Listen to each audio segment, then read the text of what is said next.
la phone.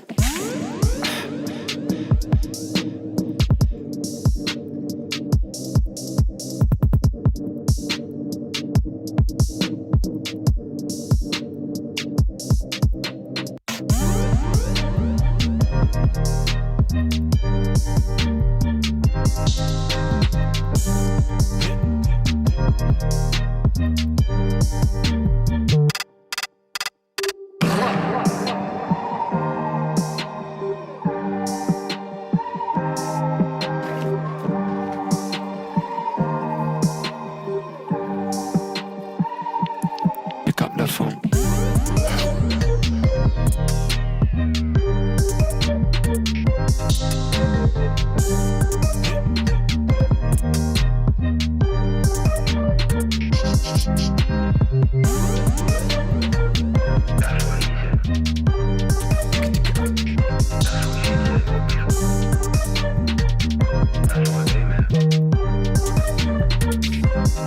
Pick up the phone.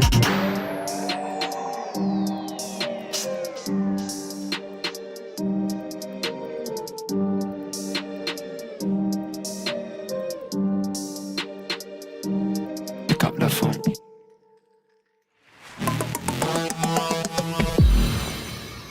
When he spots last player over towards Belong, baited out by the shot, but can he get it right now? He does through the smoke!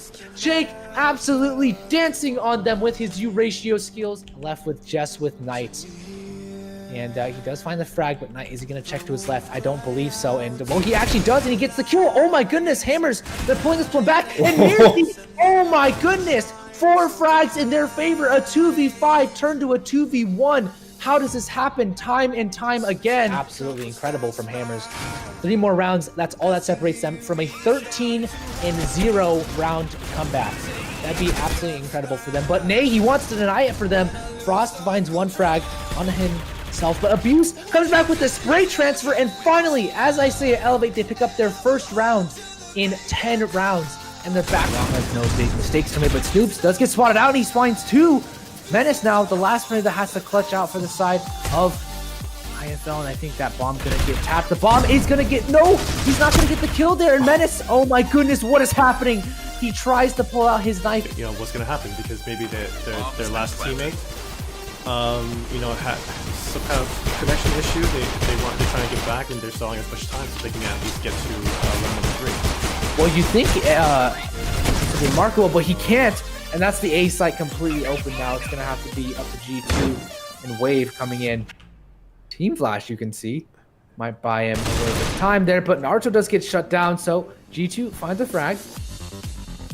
Wave now, his teammate. Bomb has been planted. Right, at 2 versus 3. The teammate is Wave coming over from that source position, and Arson just walks in the bullets there. Nothing, and G2, 3 massive frags being shut down the last. Yes! Oh my goodness, the 4K G2 comes B for S2A here. You can see the nade flies out, soars on over the bomb site, and well, Wave is taken down. G2's next, and eventually they are ravishing IFL. No player here for IFL defrag, but his teammates are there to support him, so there's not going to be anything from Jake. But what just happened? Knight and Mirzi, they down. It's down to Knight if he wants to win it out, but Existence, they might take it to round number 25, and Knight, he could close it out right here. Simple, is he going to win it out? No, Hammers, they win it out. Mounted here from that A site, it is Mirzi. Once again, he was very influential over towards Van Halls. Can he flash him off again? Can he do the duty? And he does 2. He lines up 2. Can he get the 3rd? Huge damage onto the 3rd, and Naruto is going to come back here, finds that M4, and finds it successful right now. Spray transfer, 3 massive frags. We're down right now, as you can see here. Gloxy, he is going to be the first point of contact for Blessing. Finds 1 frag. Can he get the 2nd? He does get the 2nd and 3rd as well. And a 4th. No, it's actually stolen away by the side of Steer, but still very, very nice. All his utility to stop this push. He does get a good chunk of damage here, but he's going to take it, baby. Can he get Sketchy? Yes, he does. He buys time now. His teammate has to come in. Agonize. He gets another 12 frags. What is going on right now? Sketches. He's going to get no kills. Daylight's going to have to ace clutch this one. Sneaking. Oh my goodness. Daylight. He's going to run all the way around now. He knows he has time, and he knows he has this to his advantage. 32 bullets in his magazine still. He's going to have to ace clutch this. Daylight, an amazing 4K so far. And Sneakin is waiting for any push here. This is a game of timing, and if they're going to outsmart each other here, who will outplay one another? Sneakin trying to scout out where Daylight might be. There's no clue. Both of these players are within 1 bullet kills. And you'll see here Daylight, he's slowly creeping around towards A mid. Will Sneakin get the kill, or will Daylight get it? Daylight, he's gonna win it out! Flying out here, in the side, has been spotted out. Snoop finds one frag, he can get another one. He gets the second, quickly on the trick. Should be good. 928 avoids the nade, but he spots a couple players. HE2 throws his HE grenade and gets a massive amount of damage there. Another frag here on the AG2 and the SA-58s. They are clearing out house. Claw, the last man standing. Starts life. 928 gonna call his rotation out. He finally takes down Claw. Can he take down Code as well? Pop-Tarts move out already over towards B long, and 928's gonna have to do a lot of damage here. Finds the first frag. Thinks that there might be a second, and Toad over with that sniper rifle. Is he gonna jump out? Yes, he's gonna go for the 3K thus far. Can he get the 4th? Yes, he tries to fall back here, but he's gonna get shut out. Pop-Tart somehow doesn't take him down. Trying to run back here from the spawn area as he tries to evade this bullet storm. He's gonna get another frag. He's making this so costly now. The Xenocide, can he get the 3rd? Yes, he does. And Snoop's not. He gets that first frag here. The bomb site already from the Pop-Tarts getting 1 frag. He gets 2. Finds 2 more kills. And now IFL, they're just getting shut dead, and they're protecting the A bomb site with all of their hearts. So Gizer comes in as well. Pop-Tarts trying to get as much done as he can, but IFL, they're just ravaging this bomb site. But who's going to win this one out? Elko. It's a 1 versus 1 now. Gizer versus Elko, and Elko does get that. Somehow he reloads, but he throws out his gun, and he still gets the clutch. I am at a loss for words. What just happened there? Elko reloads his MR96, throws it away, and then gets the P250.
side.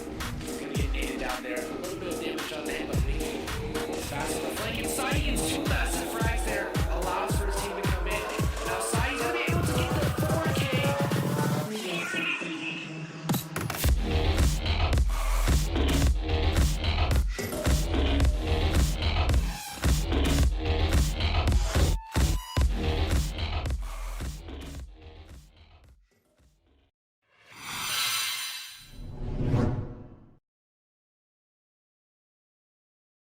Hello. I'm caught off guard. Somehow I'm caught off guard. I didn't pay attention. I was trying to promote it, but we're here. This is it. This is everything you've all been waiting for. All these months of play from all these teams have led up to today. This is Sunday for us. This is the Critical Ops final tournament grand finals. Hammers Esports versus Xenocide. It's going to be a really good matchup. It's a best of 5, like we said, and I'm really excited. My name is Cool Mark, joined by Sapphire Sky, and there's just so much to unravel with this.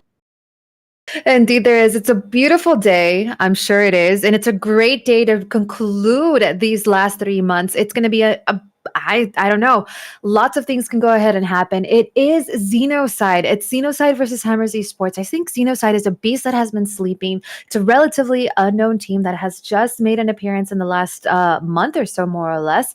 But either way, we're so close to the end. I don't know if we're going to have maybe 3 games, maybe 5 games, but stay tuned for sure. It's going to be a lot of exciting events are going to be happening today. Yeah, just a little overview of what you guys actually see. I mean, there's so much prep that these teams go into and what they have to do to get to this stage that there's a lot that you don't see behind the scenes, and we just want to highlight them. A shout out to both of these teams and also a lot of the teams that made it through as well, with that being Saints to Angels and IFL making it to the final tournament. Unfortunately, they weren't here for the grand finals, but you can see here, these were the 4 teams that did make it to the final tournament. Like we just mentioned, Hammers and Xenocide, the teams that you'll be seeing today. And if you guys watched at all on Friday or Saturday, you probably would have seen IFL or Saints to Angels as well. But before we get into anything about today, just want to do a quick recap of how did we actually get here, right? How did those main tournaments in July, August, and September work? So you'll see here on the screen with the actual format of the tournament that we had to go through a lot of qualifiers, right? Just highlighting the whole point of these teams had to go through a lot. They had to go through the qualifier stages, then they had to have the top 16 advance to the main tournaments of each of these tournaments, and then those top 8 advance to actually move on to get points. So with every single round, you would get eliminated and there'd be less and less teams there. So the caliber of play rose every single time. The teams that had the most points ended up going to the final tournament, which we see right now. And yeah, I mean, it's been a long journey here, and these teams are playing for a lot of prizes, to say the least. Definitely, for sure. Let's go ahead and do a little quick recap on the prizes, what their teams are going to be winning. So 4th place is going to be winning $300 with 10 premium cases. 3rd place is $400, 10 premium cases. 2nd place is going to be $800 and 10 event cases. And 1st place is going to be $2,000, 20 event cases, and the highly coveted unique weapon skin that is just gorgeous. We're just going to go ahead and show it to you right here, right now. Look at that, folks. Isn't that such a beauty? I know everybody in this production team wants to have it, but only the winners will be able to go ahead and carry this on for the rest of their lives in the game. Let's go do a quick recap on the points. IFL and Saints to Angels. Actually, IFL had 34 points, and they're sitting, they were sitting right at the top, but they ended up losing to Xenocide yesterday, followed by Saints to Angels at 29 points. Hammers Esports has 26, and Xenocide has 25. So a little interesting tidbit there that IFL and Saints to Angels are in 3rd and 4th place, and Hammers Esports and Xenocide with 26 and 25 points. So it's a little funny, needless to say. Yeah, they're very close to each other. And I mean, I don't think a lot of people thought that Xenocide would be making the grand final. So surely they've impressed a lot of folks throughout this tournament here, especially coming in number 4 seed, given they were only 1 point behind Hammers Esports and only 4 points behind Saints to Angels. But that still is very impressive for them, especially given that they honestly weren't that present in some of the previous main tournaments. But just wanted to give you a little bit of a recap of the actual final tournament. If you weren't here for Friday, if you're tuning in for the first time, if you didn't get to watch Saturday, here's what's been going on the entire time. So the first day on Friday, we had IFL versus Xenocide. We had Hammers Esports versus Saints 2 Angels. Both of these games went down 13-4. Remarkably, I don't know how that happened, but they won on Plaza. They won 13-4 versus Xenocide, and Hammers, they won 13-4 on Bureau. And so because of that, IFL and Hammers, the two winners, they were able to play in the winners finals, where Hammers were able to actually move on to the grand finals. Saints 2 Angels, unfortunately, they had to forfeit. And so we saw a Xenocide IFL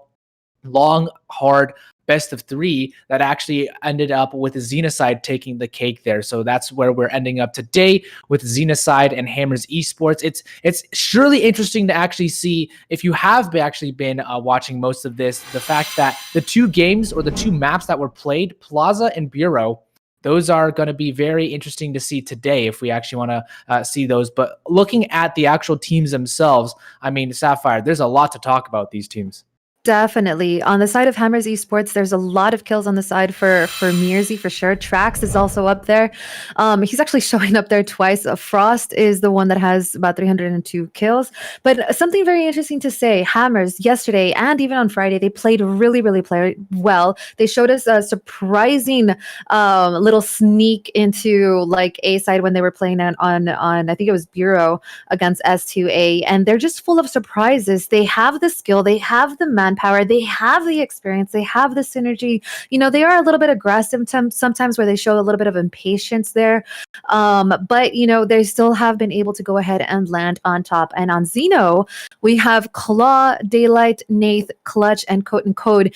I know we saw Daylight made some amazing plays yesterday in the first round. Coat and Code also showed up along with Nath. This whole team is very well rounded. Individually, they are very talented players. They synergize very, very, very well. They traded a lot of their rounds. They are able to maintain their composure. They are patient. They are the wild card, though, right? They're a relatively unknown team. They made an appearance in September, and they just dominated that month against IFL. They do have a bit of a struggle to get their footing in the early game, though, something in which Hammers must really take advantage of, because if they don't, because if Hammers doesn't take advantage of them, Xenocide is just a sleeping beauty, sleeping beast per se. So once they get their footing, once they get their momentum going in these games, Hammers is definitely going to fight against a large opponent here.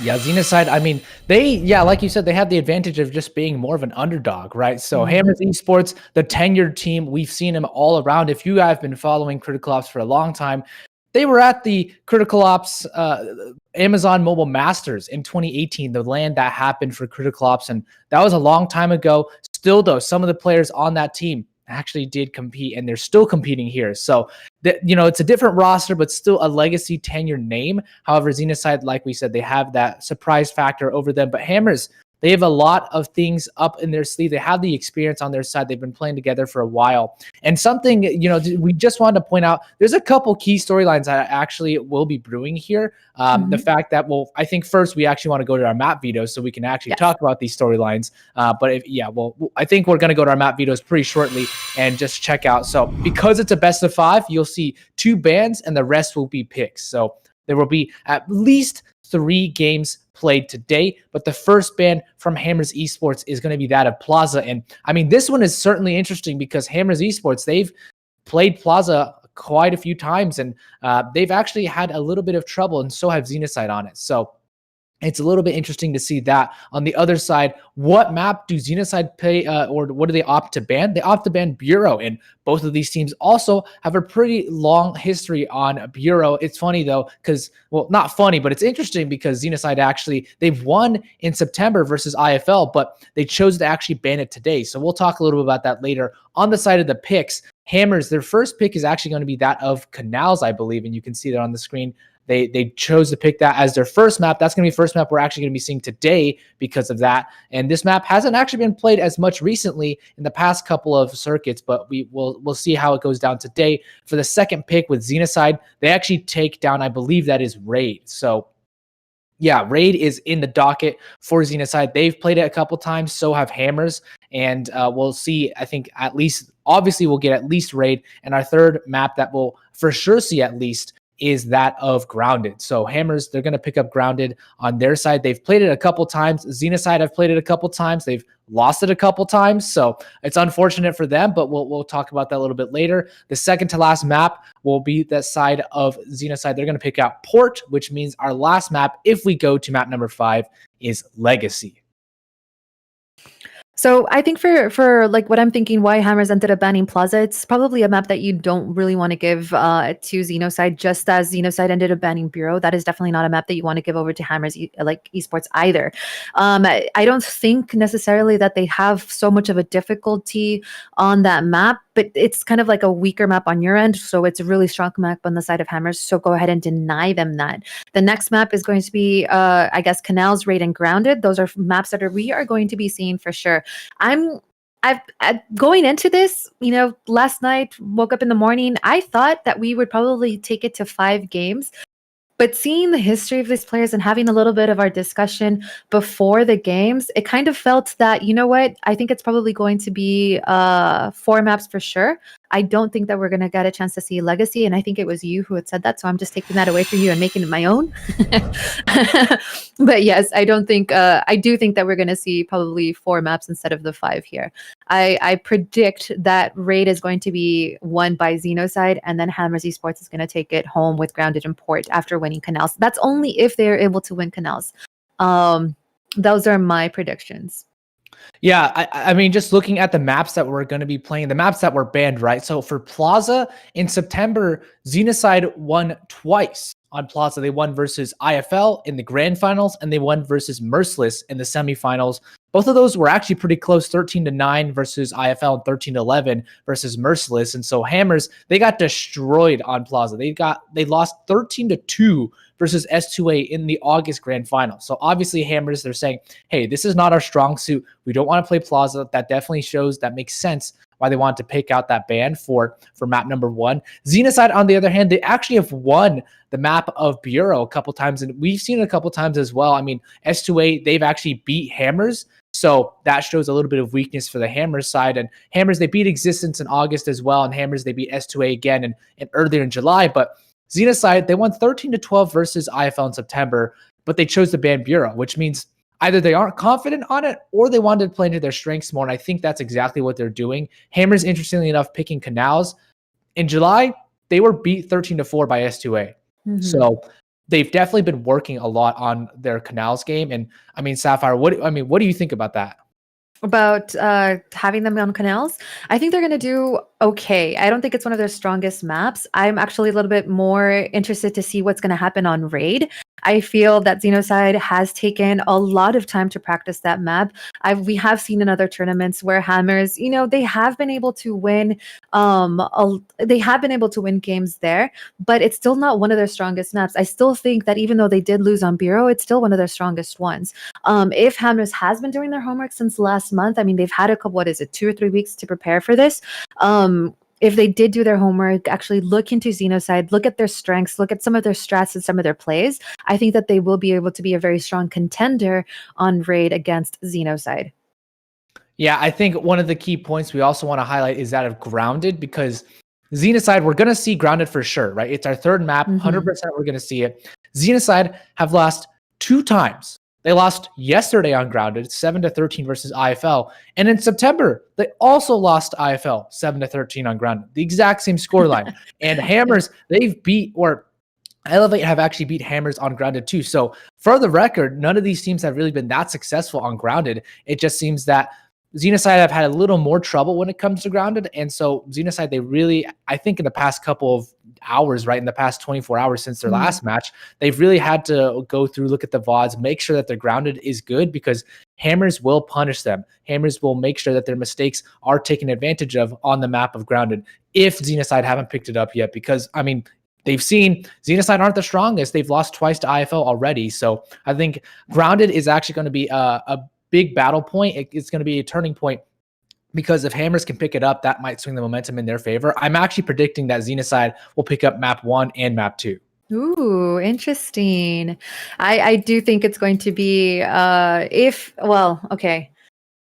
Yeah, I can see that, but I don't know. I feel like I don't know. I feel like Hammers probably can go ahead and overtake Canals, but if they do lose it, I do think that they're also going to lose Raid, but they are going to come back and grounded Port and on Legacy. They're a very strong team on Legacy as well and on Port. Yesterday we saw Xenocide narrowly, just by a little bit. It was a neck-to-neck game for the majority of the game when they were playing against Xenocide playing against IFL on Port. I don't know. Does this? I'm trying to think. Like maybe this has a lot to do with the experience, perhaps on the side of Hammers. You know what I mean? They have been showing up a lot of tournaments. The team synergy is there. They've been playing together for I think since early spring. So there's a lot of things to be taken into account, especially since Xenocide is still such a new team that they're starting to play together. They've only been around for just about a month or so, and I really think that we're going to see that shine through. So I do think that Canals is going to be taken by Hammers if they are able to capture to really get Xenocide's early game, and if they're not, then I do think it's going to be Xenocide's game on Canals.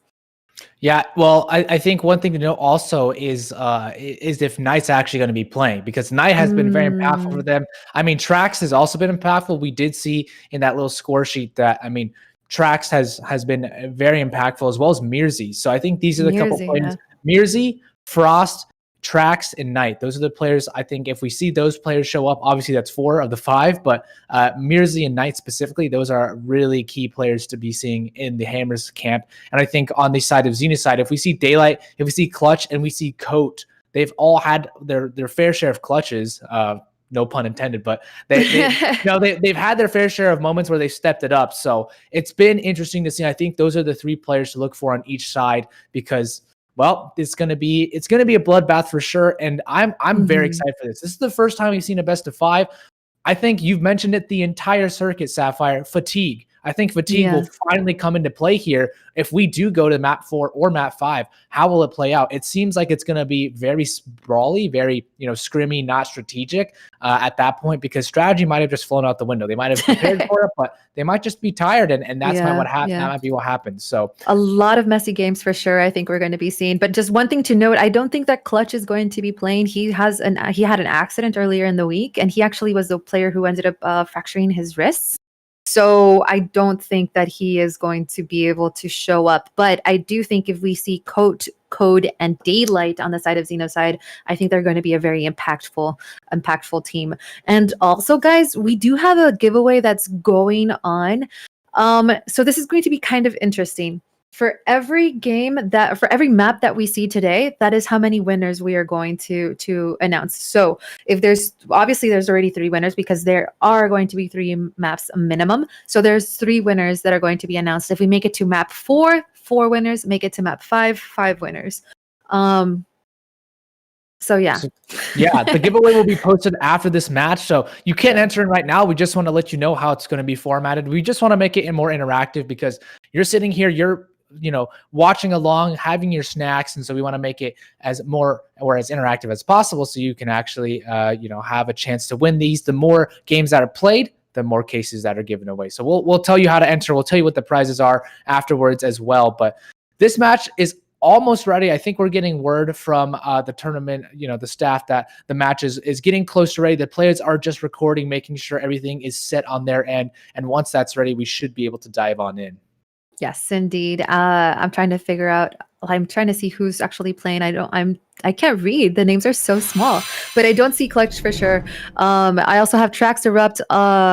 That's it. We are starting in 5 seconds, guys. Let's go. I really think that Hammers has to go ahead and take the beginning of these couple of rounds in order for them to make a really big impact on Xenocide. They have to win at least 4 or 5. Denying that on the side of Xenocide. If not, Xenocide, I think, is going to take this map.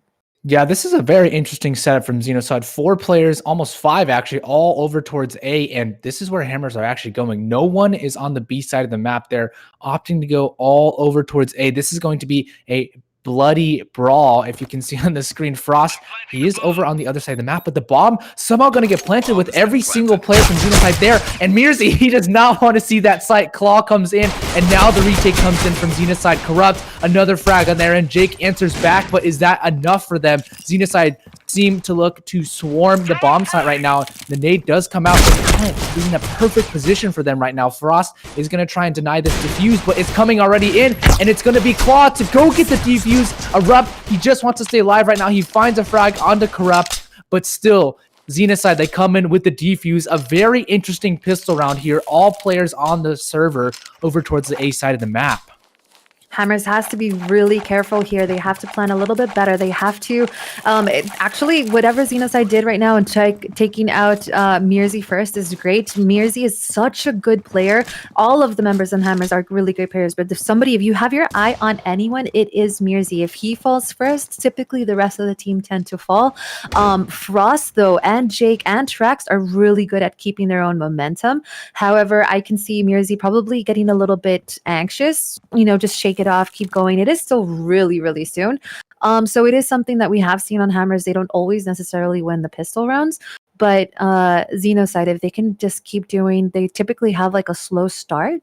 It takes them a while to get the momentum going, but once they do, they are going to be a force to be reckoned with. You can see Daylight, they're just going to try and hold down the A bomb site as best they can. Shouldn't have any problems here unless Frost goes off with the MR96. But Xenocide taking care of business. It's Daylight, Nathi taking down their opponents right now. And the SA-58s doing their duty. Trax and Erupt, they can only hope to get a kill, but it seems like it's not going to be the case. And Xenocide having a clean second round, that's very, very strong for them. Denying Hammers the bomb plant as well. Hammers now should actually have money to go buy weapons fully up.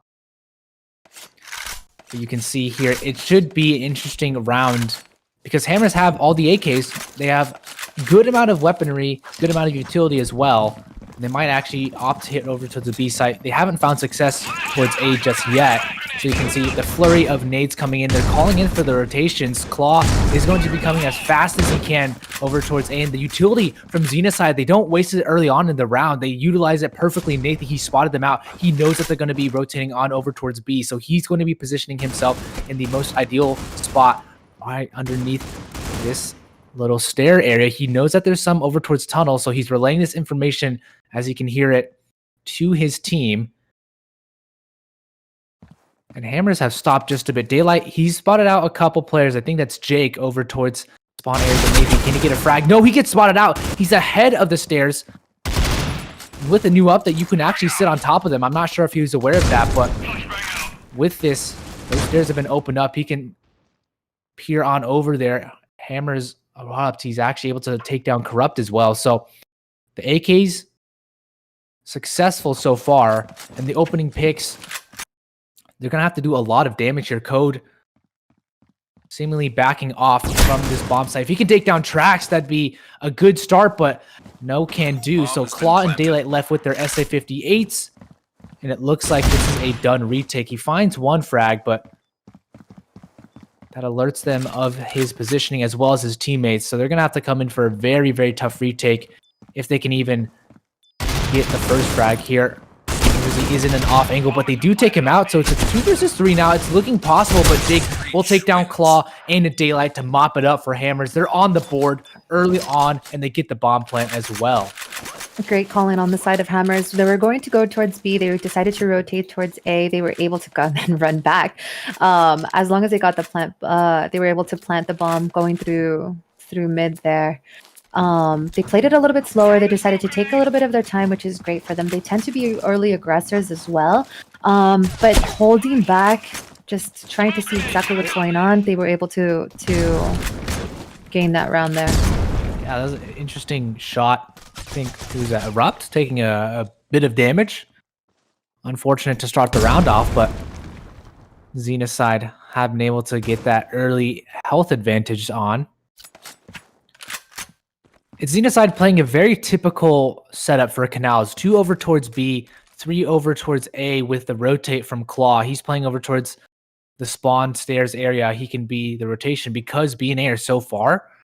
They have to play rotate. They can't play single player over towards, or they can't play triple players over towards B. So Claw is subject to rotate at any point, but Hammers have hugged over towards A couple times now.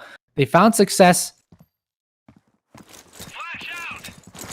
over towards the bomb site as well, but they're going to try their spot over here towards A. Flash comes out and it takes down Anathi early on. The smokes are very effective in taking down the defense, and Xenocide, they fall apart here on the A bomb site. The B defenders now, they have to come in, and Code left alone. Corrupt, his teammate taken down. He finds the first frag through the smoke grenade, and actually he's just going to back up, see if he can retreat just a little bit now, possibly come in for the retake from a different angle, but he knows this is a dire situation. Hammers might pick up their second round, and he's going to get shot from the side, so nowhere he can really go. Not able to save the weapon either. Trax, they're using their AUGs in a very nice manner, and you can see the weaponry, the economy, holding pretty strong for Hammers now. It's turned in their favor.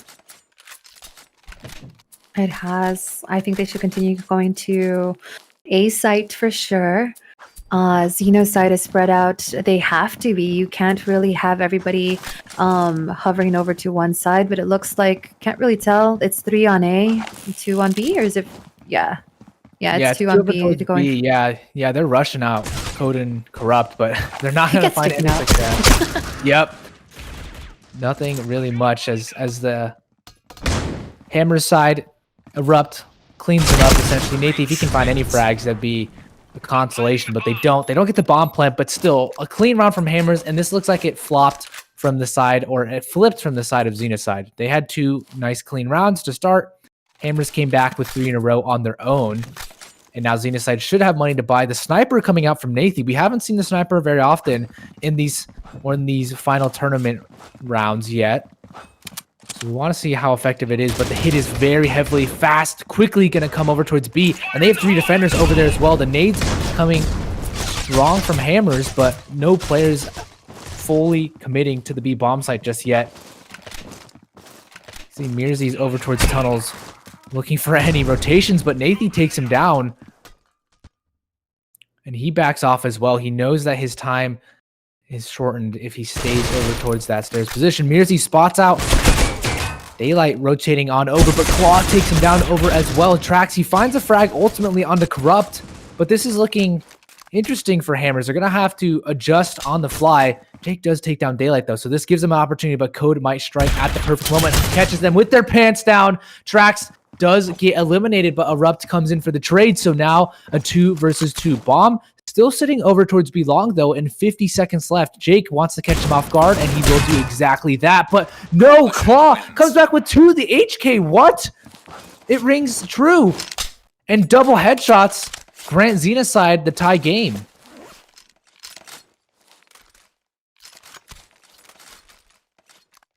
I think the scoreboard is what? Anyway, okay, so yeah, 3-3. Yeah, it's at the top it was showing 3-2. You have Hammers approaching A site, not really taking their time, just going quickly, and Xenocide. Well, they're not actually playing on the A site. This is a different setup from what they're traditionally playing. Yeah, they're playing over towards the spawn position. So I want to see how this one pans out, because typically they like to play pretty heavily integrated into A, but I think they've learned once those flashes and smokes come out, it's very hard to avoid them. So playing a little far back with the sniper rifle on Nathan could really allow them some room to work with to buy some time as well. So you can see the flashes. That's exactly what they want to avoid by staying back. And Nathan, he catches them right off guard. Find the second frag. Yes, he does. The sniper rifle is so effective in his hands, and shouldn't be able to get another frag, but he's surely done a lot of damage now. He gets a 3rd as well. They're just rocking into his crosshair. Eventually his 3 is taken down, but this is all is done and over. Xenocide, Nathan, what a phenomenal round at the sniper rifle. Nothing really flashy, but just fundamentally hitting the shots, waiting for them to walk into his crosshair, and that's exactly what you want to see. Perfect execution with the sniper rifle from Nathan. Very well done on the side of Xenocide there. Hammers Esports probably getting a little too impatient, probably should have waited back a little bit more, but eventually you do have a bomb to plant, so you eventually have to make a move. But you know, it's still pretty early on, just 3-4. Lots of games, lots of rounds left still in the matchup. And again, they're going to A site as done. Wondering if they're going to just go ahead and rush and plant.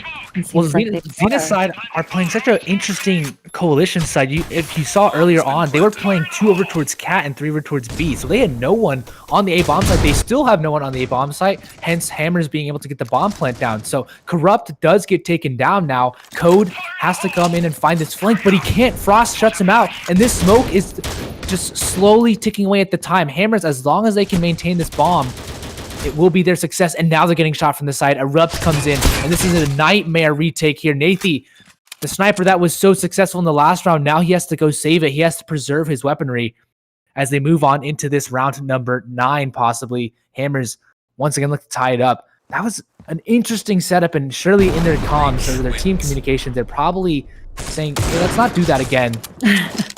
That didn't work out in their favor. They played no one on the A-bomb site. They didn't even play near it. It was too late. They got smoked out of the bomb site, and that's when they realized they had to go and retake the bomb site. It's a very smart play by Zeno, but Hammers ends up firing back at Wadi. Shout out to Wadi. He is our Production camera crew. Yeah. He's our production camera crew. But he's managing everything you see on the screen right now. And Claw takes a bit of damage, but Nathi makes up for it. His teammate has been avenged. And once again, it's Hammers bunched up over towards their spawn. They've made no progress as far as map expansion goes. Mirzi finds a frag on the Corrupt, evens it up a little bit, but this is a huge play here as Code takes down Erupt. Now they are all cornered over towards this A bomb site, and you can see Xenocide, they are prepared for it. They have 3 players waiting over towards the Coalition spawn area. Mirzi has the bomb on his back, but Jake is going to try and come in. Trax, unable to get any entry out. And this is looking very, very rough for Hammers. These rounds just going back and forth. One team being extremely successful, and Nathan, can he hold on to it? No, he can't get the quick scope yet, but Mirzi is taken down. Daylight saves him, and 2 quick scopes mixed. That's unfortunate, but he does pick up the P250 kill on the Jake. So Xenocide making this one look like clockwork, but I mean, looking at the trends, if we could see how the rounds are going back and forth, it's exactly that. They're going back and forth, Sapphire. And, I mean, Hammers, they'll win a round. Xenocide will win a round. Somehow both teams still have money to buy. But this is just, no rounds strung together. No more than 4, I believe. I'm starting to think that maybe Hammers should start going towards the B side since there's only 2 members on the side of Xenocide there. If they go ahead and rush it, just go ahead and just guns blazing, they'll be able to make they'll be able to win some rounds. But Nathi with that sniper, he's doing exceptionally well. He spots it out. I don't know exactly who he spotted out, but he did spot out someone. They're all over towards A connector right now, A mid, and they're trying to go onto the bomb site. Finally, Xenocide, the rotations are here. Claw's going to throw that nade. It does a good amount of damage onto the Hammers players, trying to spam through the box, and the bomb hasn't gotten planted. Claw is doing his job exactly. He's providing cover fire. First teammates to come in and distract as well. Jake does take down Corrupt, though, and now it's just Claw.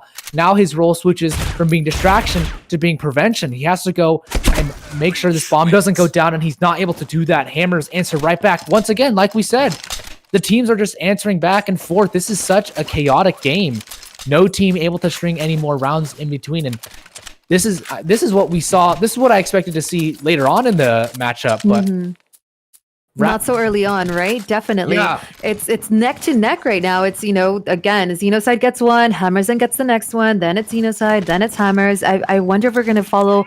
How long can they sustain this? Because we do have, a few more games to play, a few more maps. Are they going to be tired out at the end? Like once we get to our 3rd map, is this something that Xenocide, can they sustain this for so long? I mean, Hammers, they're the veteran players here, so they'll be able to maintain this a little bit more. You would think that they would. Nathi shooting out, not connecting any of those shots, and I think it's more of a defensive measure, and he starts pulling back.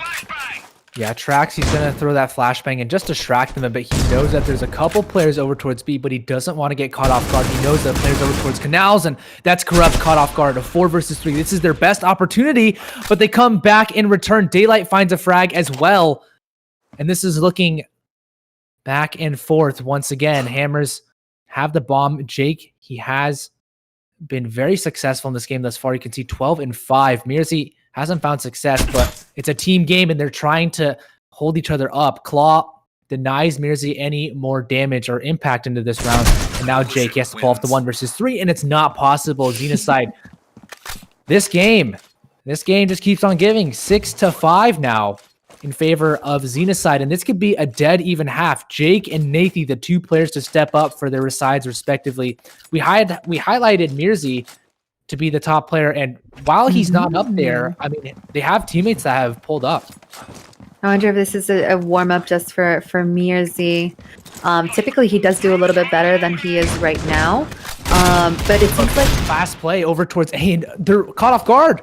Look at this. Yeah. Hammers have full control of the A bomb site. He was just running out there. I think Daylight just trying to get aggressive, but Hammers threw the aggression right back in their face, and the retake is not gonna be possible here. It's a 2 versus 4. This will be very tough, but Code, he gets 2, answers back. Corrupt, can he get anything now? He's gonna get shot from the side, and he knows that there's a player over towards the bridge area, but no. High game. Hammers, Xenocide going right back and forth at each other, and this is the game we wanted to see. We started saying something. Mirzi, I guess, was hearing us, and he's like, okay, you guys want to see me play? Let me go ahead and come out and play. Look at me right now. Let me go ahead and survive there. But again, like, he's definitely a player that you really want to take out because he can do an extensive amount of damage to Xenocide there. Good job there, Mirzi. Yeah, an interesting buy. 2 sets of armor for the side of Hammers and upgraded pistols. They're very confident in their aim. If they're going to go for these pistols right now. Mirzi, though, so aggressive. He could catch him off guard. He is able to, but Nathy, he's going to get the trade. Corrupt finds the trade at the end of the day, and Mirzi is just going to hold and stay put this little bit. He finds Corrupt, though, the double kill in his favor, and now Xenocide, they're pushed on over towards the A side. They're going to get the bomb plant, which means they can buy into the coming rounds, but Code is going to get taken down. So this is going to be a very difficult hold in the post plant. Jake comes in, finds the first shot on the Daylight, but the P250 more accurate than Jake's shots. So Mirzi going to come in. He can't finish up with the 3K, so this is a 2 versus 2 now. Finally, Daylight, he can't get anything done. Erupt comes in with 2 massive GSR frags, gets that defuse for Hammers, and they pull off the 7th round. But Xenocide, with the bomb plant, they should be able to buy into the next round number 15. It's round number 14 now. I don't think they'll opt to buy. You can see just a few upgraded pistols, but still, these rounds very close. Definitely not something that I expected to see so early on. I thought this would be probably not necessarily a clean sweep from either of the teams. I did think it was going to be close, but not this close, and it looks like they're both about to crash right now. Oh, it's the timing right now, and Frosty finds 2. Can he get any more? He knows that there's a couple more, and he doesn't want to lose his life. That's why he has his buddy Mirzi right there to support him. So the tag team, they could clean up the entire squad, and they do. Those 2 players share all 5 kills, and Hammers, none of the rest of the team sees any Xenocide players. But now Xenocide, here are the SGs, here are the HKs, here are the AK-47s. I do believe this is one of the first few times you've seen a heavy use of the HK-417 within the final tournament. Typically, it's been the AKs and the SGs, but the HK is now coming to life. I'm just thinking about the aggression that Hammers is showing, and it's paying off for them really well. Code's trying to get anything done he can, but yeah, Xenocide trying to maintain some map control, and they're just getting shut out of every single position early on. Hammers are very confident in their play right now. And it comes back to this, if he can continue his streak, that has to be one of the keys. He's not able to get anything done with the sniper rifle in that round specifically. 9-6 now. And if I'm Xenocide, I'm starting to sweat just a little bit. Not worried too much. We still have 4 more rounds as a buffer, but if it gets to double digits for Hammers, Xenocide have to worry just a bit. If they could take a timeout, I'm sure they would at this point. Talk over some strategies. But they're just going to play. It just seems like they're losing a little bit of their momentum. They were really good towards the beginning, and typically they do take a little bit of time to warm up. But Mirzi ends up, I guess, revealing his position, actually. Yeah, they spotted him out, and Claw ends up taking down Jake, but Hammers, once again, so strong. They're just so aggressive. And you can see Erupt, even he's just going to jump down. Code finds a trade frag, but it might be in vain because he gets shot from the back. And now Xenocide, they're looking to fall apart. I think you're right, Sapphire. The momentum shifted heavily in favor of Hammers once they got onto the Coalition side.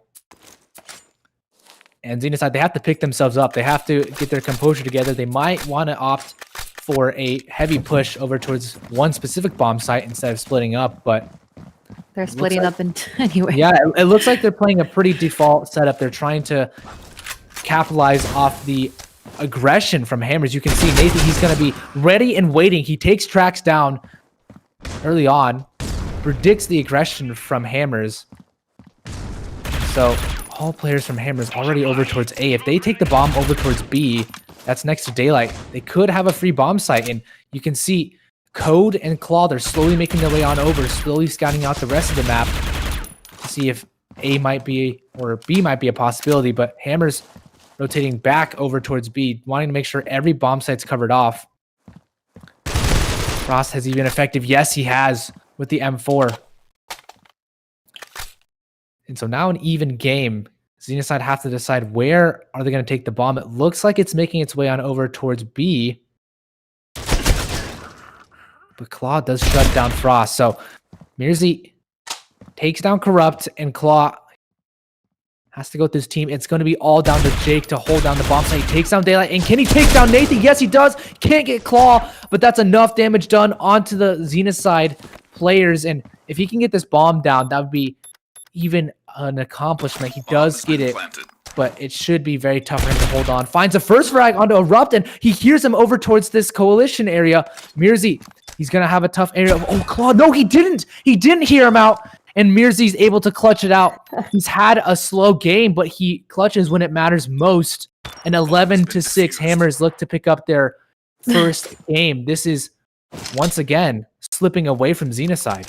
It's inching away from them. Indeed, it's slipping through their fingers, and they were holding probably the taste of sweet victory for Canals, but it is not enough. It seems like they are losing their momentum. They're probably got a little too overconfident, and they're starting to, overstep their boundaries. They should play it probably a little bit more aggressive. They play it aggressively. Hammers answers back to that. They play it a little bit patiently. There comes Hammers creeping onto their territory. So now they just left the bomb behind, and they're just scouting now. I think they're going for kills now. Yeah, Hammers have had the answer to every single attack from Xenocide, but maybe this round looks a little bit different. Nathan does answer back, and now just Tracks. Xenocide, this might be the solution they needed. Tracks does take down the sniper rifle, but they should have the bomb still. No, they actually lost it. So Daylight, if he loses this battle, it's going to be dire for them, but no, he wins it. So picking up the sniper rifle once again, he's going to drop that over to Nathan, and the economy, it's still on teeters. If Xenocide can pick up one more round cleanly, that might look to secure their economy, but it doesn't look very solid for them. If they lose this round, they'll be on eco once again. Yeah, Hammers, I think, is pretty confident here. Xenocide, they seem a little kind of like distracted. They probably need to go ahead and maintain their focus. They're trying to figure out where to go, what to do. They are connecting the shots, though, in the last round, but it just seems a little chaotic still. It's kind of a big mess. Yeah, Frost finds the first frag. Code is taken out of the round, and when Hammers get the early advantage, they seem to just be able to close out the rounds. Corrupt wants to change that, though. Takes down Tracks, and Nathan answers back. Once again, we have to see Nathan be successful with the sniper rifle, and he is this round. Mirzi, though, is so aggressive. We talk about the aggression from Hammers, and every time Xenocide, they get an advantage, they pounce back. Claw, though, turns the tides back in their favor, and he takes Jake down just a tad bit, so they know that there's one player over towards A, one over towards B, and so they're calling for the quick rotation now. It is Jake, the sole man, over towards B, the sole defender. He has to stop that of Claw and Daylight as he sits over towards that CT spawn area with the AUG, and Daylight, he's just trying to spam, I believe. Maybe he spotted him out. Yeah, he spotted him out, and Jake, what a nice headshot through the wall from Daylight. It leaves Erupt in a difficult situation to go and retake this. Smoke down already to block down his vision. And Xenocide, they might have life late into this game. If they can pick up round number 8, it wasn't clean, but it's still round. And Erupt is going to come down. Yeah. I was gonna say, wouldn't you just let Erupt just back off, let them take it? No reason for you to lose your weapon. They're gonna surely have to. They've heard the tap and they know that there's no one just sitting on the bomb right now. But he does take down Claw, and Daylight should just be aware that the bomb is too far ticked, and Erupt does get taken down. So a smart play from Daylight not to reveal his location after his teammate does go down. But that costs him heavily. You can see the money not solid for Xenocide, really. Corrupt only has $100. Code with only 1,000. Nathan with only 1,000 as well. But Hammers, as on their side, they are struggling for a buy as well. You can see a very disjointed buy, an AUG, an M4, 2 SA58s, and a Deagle on the Jake. He wants to hopefully pick up a sniper rifle later on. He's spotting just a couple players from that square position. Doesn't get anything, but Daylight finds a frag. Corrupt just walks into Mirzi's bullets, and Mirzi peeks out wide, finds the double. This is an interesting play. Claw eventually finds Jake, so 3 versus 3, but Xenocide don't have map control. Hammers, they're spread out all across the map. And with a minute 10 left on the clock, Mirzi might go for his early aggression push, but Claw knows better. He's just waiting, and he's has an inkling that he might be peeked out, but the duel goes in the favor of Mirzi. Claw had the peeker's advantage. You can see that resulted in Mirzi being low, but Mirzi, the aim, just out-dueled Claw. And now 45 seconds. Xenocide, they will be heading over towards A. Trax. Surely he has a free kill here. He's been spotted out, though. The timing does not favor him. Code, Nathi. They have to go together, and Code, the pre-fire works in his favor. Now Erupt, if they can take him down, yes, somehow the round has turned in favor of Xenocide, but Mirzi's going to come in at the last moment. Will he deny the bomb plant? No, not just yet. They still have time. 25 seconds, more than enough time to get this bomb plant down. And they will get that money. And they just have to fend off Mirzi with only 10 HP. One bullet will do it for Mirzi. And Xenocide will be back in this game. He does get taken down, so Nathi secures them some extra breathing room. And now Hammers, they have to possibly take an eco. You can see Trax doesn't have very much money. Neither does Jake. Or Jake has enough, but it just seems like Hammers is now the ones that are losing the momentum. As Xenocide just gave a few rounds away. It's okay. Don't worry. We got this. We're just, trying to get a good footing so that we can go get it back neck to neck. And Mirzi there, sometimes I feel like he just gets angry and he starts shooting really, really well. And his aggression, though, is being very helpful to Hammers here. But the rest of his team, I don't know. Trax, he wasn't caught off guard. They know where his positioning was, but he was also just being outdueled a lot of the times. But Mirzi's shots, they're just beautiful. His aim is gorgeous. Well, look at the change of play right now. Hammers are not playing aggressive. You can see Trax, he's playing around elbow, but only because there's a smoke up and no one from Hammers, Frost, neither Mirzi, they're pushing on. They're just sitting on the B site instead of being aggressive over towards B long. Same with Trax. So if Xenocide utilized their utility correctly, they should just be able to take him down. Yeah, Trax, nothing he can do there, not even a sliver of damage. But Erupt, he does do a good amount of damage onto Nathi, and Code wants to mitigate this effect. But Frost, oh no, it's falling apart. Corrupt and Daylight, their teammates are left alone now in the 2 versus 3, and this shouldn't have happened. It should have been an easy round for them, but Nathi, he might get caught off guard. No, falls away safely, but 30 seconds left. They have to make a decision on where they'll go soon, and Claw, I think he's been spotted out over towards B long. I think maybe the aggression is going to come out from Mirzi, and oh, this is like Jaws, the music coming out, and finally he takes down Claw. The bomb can't get planted, and Xenocide, they fall apart. Hammers, this was a bit of a force buy. Trax only had a GSR, and they're able to pull it off. Match point now for Hammers. This is so crazy. It's like, okay, so all of these games, 1-to-1, neck to neck, and even within the round, you know how all of the players are starting to fall. You get, 1 falls on the side of Hammer, 2 falls on the side of Xenocide, and then all of a sudden you're left with 4v3, and then all of a sudden it completely turns around, and then you're just left with 1 player remaining on both teams. This is beautiful. They're gonna crash right now, and Nathi ends up taking out Daylight, and Nathi ends up taking out 2 members on the side of Hammers. They take a big amount of damage, though. If that nade hits perfectly, no, it doesn't. Nathy does get the better of Jake, and, well, it is a 2 versus 3. We've seen these retakes happen, and now Mirzi, he has to pull off a 1 versus 2. This is very possible for him. Throws that nade out and doesn't actually do damage somehow onto Code. He's going to get isolated with that smoke out, and he's just waiting. Mirzi playing this to perfection right now, but he can't get the first frag, and Corrupt is there on the side. Xenocide, they stay alive for one more round. Xenocide definitely has it in them to come back to make this at least a 13-12 for sure. Hammers, isn't losing much right now. They still have a little bit of chance, but I'm sweating. If on both sides, I'm sweating because you're so close.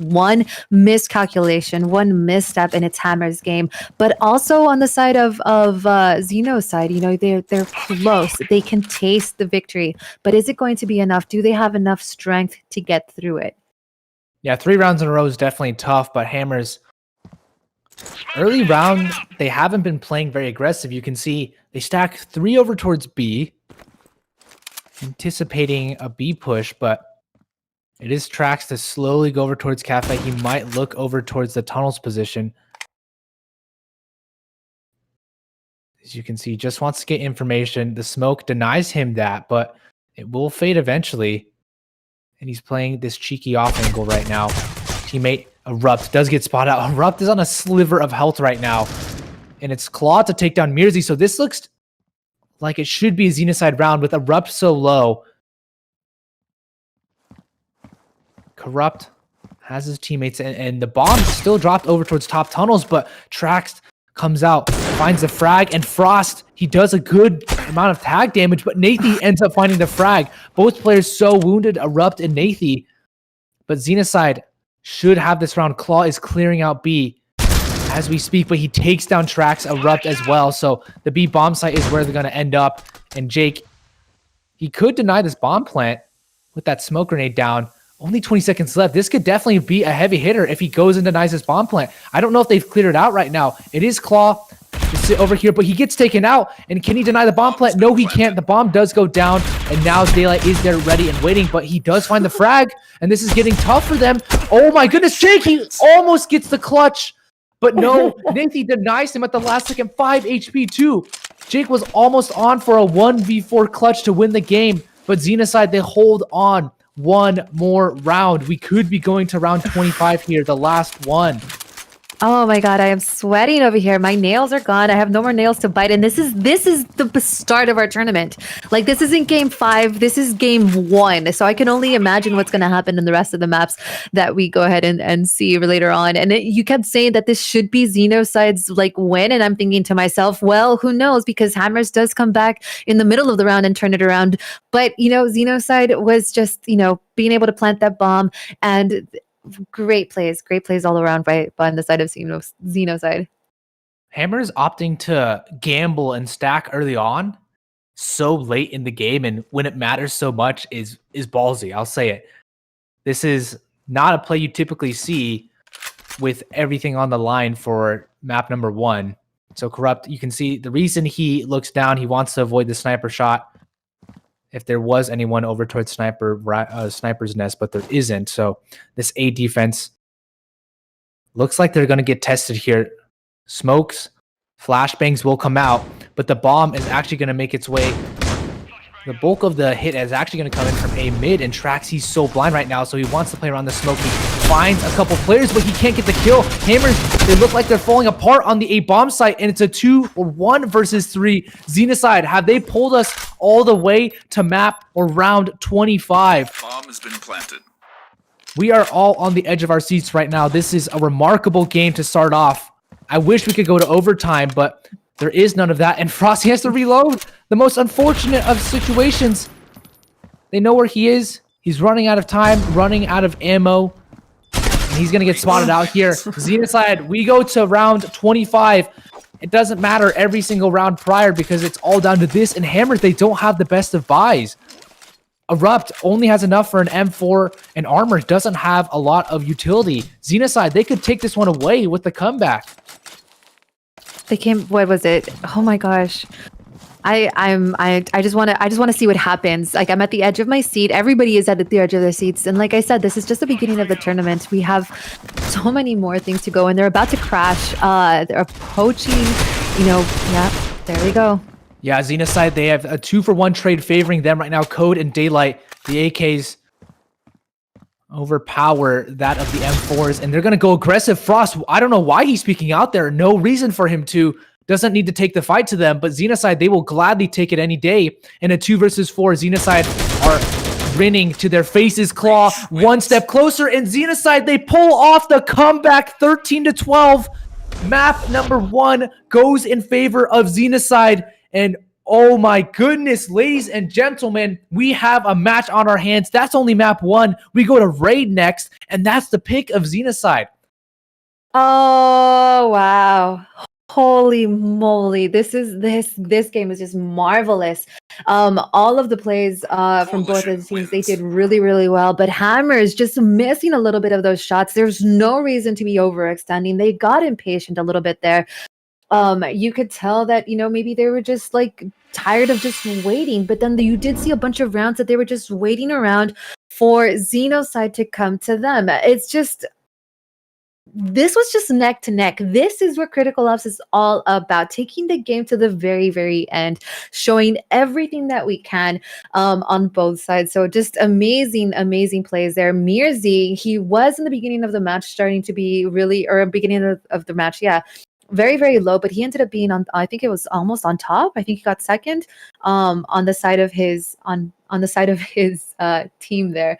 But great plays by Code, great plays by Daylight, and Nathy with that sniper. I think that was a pivotal moment of the games, and that's what allowed for Xenocide to make it such a close finish. Yeah, 13-12 is the end score, and Hammers, I think their aggression ended up punishing them in the end. It worked out in their favor early on, but they continually tried to utilize the same tactic, and it ended up coming back to bite them. So stay tuned, ladies and gentlemen. We're going for a quick break. If you want to sit here and watch us, feel free. We will have just some nice music, but we'll be back in about 10 minutes here. Yeah, we can't wait for Raid. I'm excited for Raid. We'll see you soon. Yes, don't go anywhere.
Pick up the phone.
pick up the phone.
side.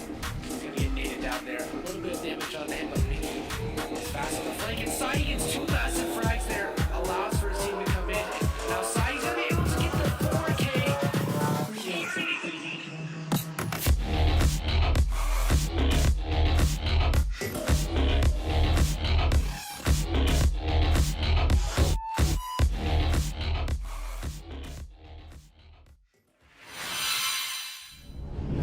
Hopefully you enjoyed your break because we are back here. That last map was intense. Map number 2 very shortly coming up. That will be Raid. This is the map pick of Xenocide. And if you guys are just joining us, if you have no clue what's going on, we are here for the Critical Ops final tournament, grand finals, Hammers Esports versus Xenocide. We just witnessed a very intense, very close map number 1 on Canals. That going 13-12 in favor of Xenocide. Claw popping off 25 frags. Same with Jake though. He got 23 on the other side for Hammers. Mirzi as well ended up picking up his slack. 20 kills, 17 deaths. Nathi had 25 frags and 16 deaths. So Xenocide and Hammers, they both came to play. Xenocide were able to push it over the edge and they take the map pick of Hammers as we go on to Raid. This is Xenocide's map pick.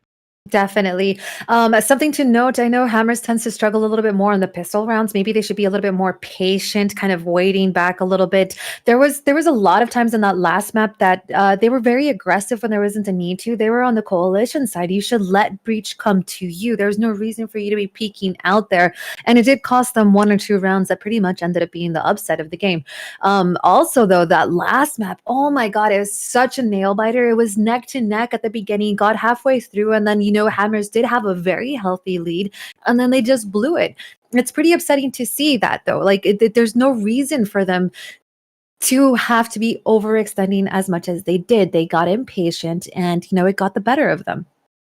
Yeah, it's very, interesting to see that it did, the aggression did not pan out in their favor. One thing to note on Raid, though, is that Xenocide yesterday, they played Raid and they won 13-9 versus IFL. On the other side of things, Hammers, they've also played Raid in the August Grand Finals and they won versus S2A. So both teams having a pretty positive history on Raid.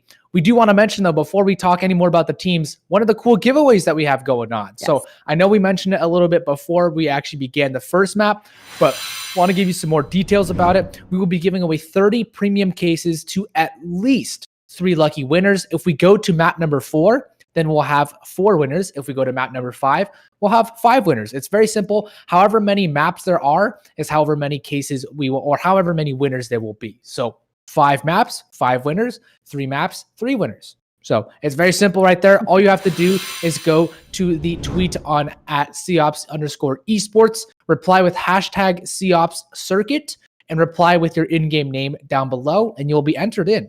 It's very simple. So just go do that and you'll be entered into the actual giveaway itself. But yeah, I'm super excited for Raid, especially because we've seen both of these teams be successful on them. And I just want to see, will Xenocide continue this momentum? Has this 10-minute, 15, 20-minute break allowed them to cool down? And maybe are they not as focused, or will Hammers bounce back, or, maybe will that morale boost come into play? So there's a lot of possibilities here.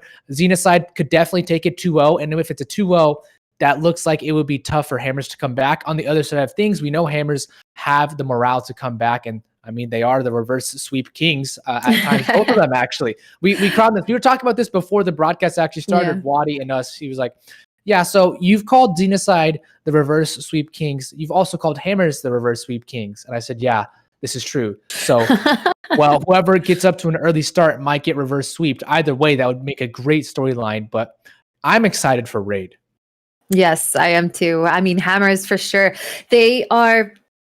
They're in it for the long haul. They have shown us, as you keep naming them, the reverse king sweeps, the reverse sweep. Oh my God, sweep kings, right? Yeah. Either way, they have they have the manpower, they have the strength, they have the experience.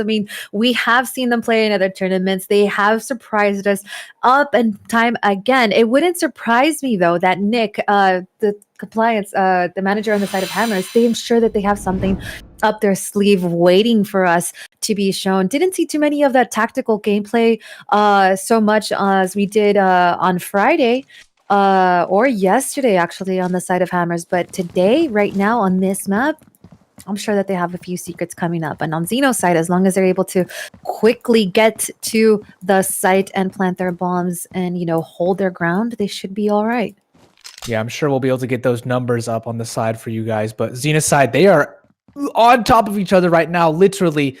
And Xenocide will just opt to go over towards mid. This is actually going to be Frost to be the first point of contact from Xenocide. They are just slowly creeping and crawling. If Frost might actually get caught off guard right now. He's not looking whatsoever over towards the side, but they avoid him too. What's going on here? They're going over towards B, and now they've heard him. Surely Xenocide have been heard out from the tunnel's position. And Claw's going to take down Frost. I think this might give them an opportunity, but now the B bomb site under attack from Xenocide. They're going to have to go in very quickly here. And they're trying to spam the boxes, trying to see if they can get anything early on. This is a very interesting play, though. They spotted out Erupt already, and Coat has to do as much damage as he can. They're going to fall down here, and Xenocide are looking very strong. They actually get all 4 frags before Hammers can even retrieve or recover here. So no bomb plant, but still very, very positive as they pick up the pistol round once again. Again, probably being a little bit too impatient there. They could have held back just a little bit more. Let Xenocide come to you. You are the coalition team. But, you know, Hammers does tend to typically struggle in these pistol rounds in a lot of the previous tournaments and a lot of the previous matches that we've had. Ooh, nice shot from Erupt. I guess he got tired of waiting, just went for it again. Mearsy. Too, though. Yeah, he got tired of waiting for it. And Hammers, their force buy is looking to be very successful. Daylight wants to deny that, and Frost wants to come in to get as much damage as he can. Shotgun, jumping shotgun would be a little bit extraordinary, so it's not going to happen today. But Erupt and Jake, they've done good damage actually. Code and Claw taken out, and as long as they can do a little bit more, yeah, Erupt, he's gonna get that frag. He's 3-1. And this could be a retake attempt. There's nothing to lose. They only have MR96s, so might as well try and do as much damage as they can. And they take down Nathy as well. This is looking very tough for them. Coat, he is able to close it out, but it ends up being 4 players from Xenocide taken down. Hammers, that is a very successful eco round. So typically, again, we do see Hammers struggle a little bit in the beginning. Xenocide, though, it seems like they were warmed up and ready. That 10-minute break for them probably did work in their favor. Hammers, though, struggling to stay on their feet a little bit here.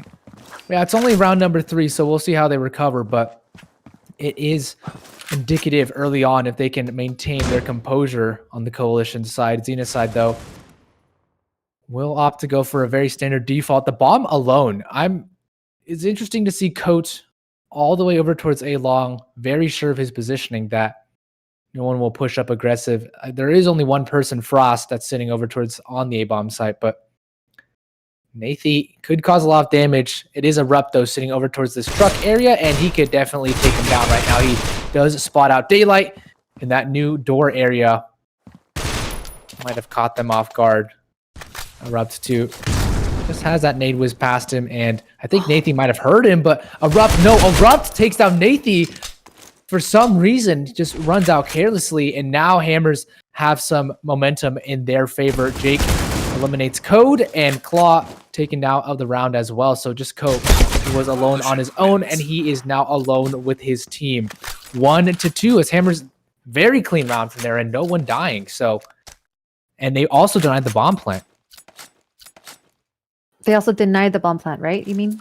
Yeah. Okay, I completely misheard you. Sorry about that. Still kind of slow, running in. See where they're gonna go. There seems like they're rushing what, B? A for sure. Yeah, they're going for A. And is Hammer's gonna be ready for them? Regardless of if so, they have the weaponry to heavily favor them. So even if they get the bomb plant down, Frost, oh, nice shot onto Daylight, does take him down. But Xenocide have been very successful here. Mirzi's going to get pinned down from both angles, and Xenocide, they're making this shotgun scrappy buy work somehow. Claw finds the frag with the MR96, and now they're not going to go grab any extra weapons. They know that would be a death sentence. But Trax, he has to fight against 2 players now. Claw could very well get the better of him, and he doesn't, but he does get good damage down, and Trax recovers it on the side of Hammers as well. It was Coat to recover for Xenocide, Bomb has been defused. and it's now Trax to recover for Hammers. So a tie game, and we have a very competitive one on our hands. Nathy already with 6 frags, Erupt to 8 frags in only 4 rounds. This is impressive. And can they hold and maintain this performance? That will be the question we have to ask in the coming rounds. Mirzi on the bottom there of the scoreboard, but I guess that's what same thing that was last time, right? He's not that he's slacking off, but he's just getting picked off really easily here. Yeah. Probably being a little bit too... Go ahead. Sorry. On the other side, they're just targeting A over and over and over again. So you can see they're not even on the A site, but they've used so much utility to get on here. So Code, Nathy, they're going to just take down Erupt and Trax and Frost as well out of the round. Mirzi's somehow still alive, but he probably won't be for much longer as him and Jake have to come in for the retake. Yeah, and Mirzi, he couldn't get anything done. Jake trying to do his best. Does find 2, and it could make us competitive, but Code is going to shut him out. So Xenocide, they come back with the fast A play, and this might be a trend we have to see. Will A get targeted heavily on the breach side for both Xenocide and Hammers? It tends to be one of the weaker sites. It's just harder to maintain. There's less spots you can hold as a coalition member to defend the A site. So utility is very crucial on the coalition side, and if Xenocide can abuse that A bomb site, it could work heavily in their favor, but they're going to go towards B this time, just diversify their strategy, and it looks like B might be the solution. Frost is so fast on the flank already. Can he get any kill? He does find huge amounts of damage on the Claw, and he is going to be able to take down Daylight as well. Perfectly executed, and Nathy is alone, finds 1 frag with the AK-47, but he gets taken out by Erupt. Hammers, what just happened there? They were able to come around, and Frost, that pistol, that GSR kill, those 2 frags meant everything. Excellent wipeout on Oh my gosh, I was not expecting that. I thought Almighty Frost would have at least taken, connected a shot onto him and just completely traded a shot or something, but no. Stood his ground and was able to take down 2 while his health was just, I think it was at 10 or something. Either way, it seems like they're... Yep, here we go. Mirzi takes on Nathy. Erupt also takes down Coach. A lot of aggression right now happening, and then all of a sudden it just stops. It slows down. Yeah, Xenocide don't have much to work with this round, so with just the pistols, it should be Hammers picking one up. It didn't expect to see anything, so coming into round number 8, I expect Xenocide to be able to buy, $5,100 with a loss bonus, even though they don't have the bomb plant down. They should be able to come on in here, and I think they might opt for an A hit once again. We'll look for that as this round comes to a conclusion here. But wins. Yeah, Xenocide now with the money to buy, and even if they don't, they should have money to drop. Yeah, so Nathy, Coat, Claw will all come out with their purchases, and I'm not sure if Raid is a coalition or a breach side map. Do you know? From my experience, it's actually because of the recent update changes, all of the maps were favorable towards breach. So from Hammers putting a stop to them in not being able to have Xenocide get so many rounds off of them, I'm thinking that maybe Hammers is going to be able to take this map. They find an early frag on the Frost, so let's see what they can do best here as Hammers. Once again, the aggression comes out in their favor. Erupt finds 2 frags. He ends up sacrificing his life for it, but a worthy sacrifice at that. Manages to stop the offense for just a little bit, and now the defense is postured over on this B-bomb site. Nathy, if he drops down, it will be tough for him to maintain any sort of health because Trax is just ready and waiting, but the flashbang is perfect. They don't drop with the flashbang, though. They missed their opportunity, and for some reason, they're just sitting up over towards the heaven area. Nathy, he's trying to bait out any shots now. They know that there's 2 over towards the tunnels position, and that nade is extremely effective, but now Nathy drops out. Will he get shot out from the hack? Yes, they do about Jake, and now Mirzi versus Claw. A 1 versus 1. Mirzi, it's his time to step up. Same with Claw. He should get the bomb, and he should go for the bomb plant, which will happen. He's going to plant just a little bit to the right, and I think Mirzi's heard this one out, so he's going to jump out here, but Claw did not expect that. Mirzi takes advantage of the crouch and is able to get the headshot, winning the round for Hammers. So on the side of the coalition, I think Hammers is doing really, really well here. It'll be interesting to see how they play on Breach. Because of the recent updates, though, most of the maps were favoring Breach, and now it's actually favoring Coalition. I think I got that reversed. So Hammers, probably, they're doing okay. They're surviving. They still have a nice little, they have a 2-point lead on the side of Xenocide. Even though Xenocide seems to be kind of a little bit crazy right now. Trying to decide, I guess, where to go, but they're going to be, and it's not working in their favor at all. Yeah, that box is now spammable, but Hammers Erupt catches Nathy off guard, and he does a good amount of damage on the claw as well. Tries to go and continue to spray from Cope, but they're not able to get anything done. So Trax now sits under like a piranha, waiting for them to jump out from heaven, but none of them are there. They're actually rotating all out. Claw is going to play for this rotation now in a 4 versus 3. Still, though, favors actually Hammers because of the HP. Claw is just trying to stop the rotation, catch anyone off guard if they do end up rotating. It is Mirzi now to be the anchor on the A-bomb site.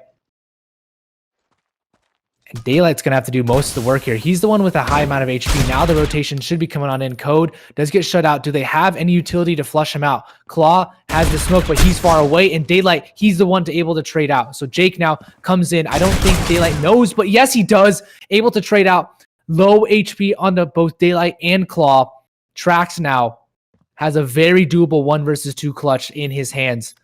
Bomb just now getting planted. He hears it getting planted too.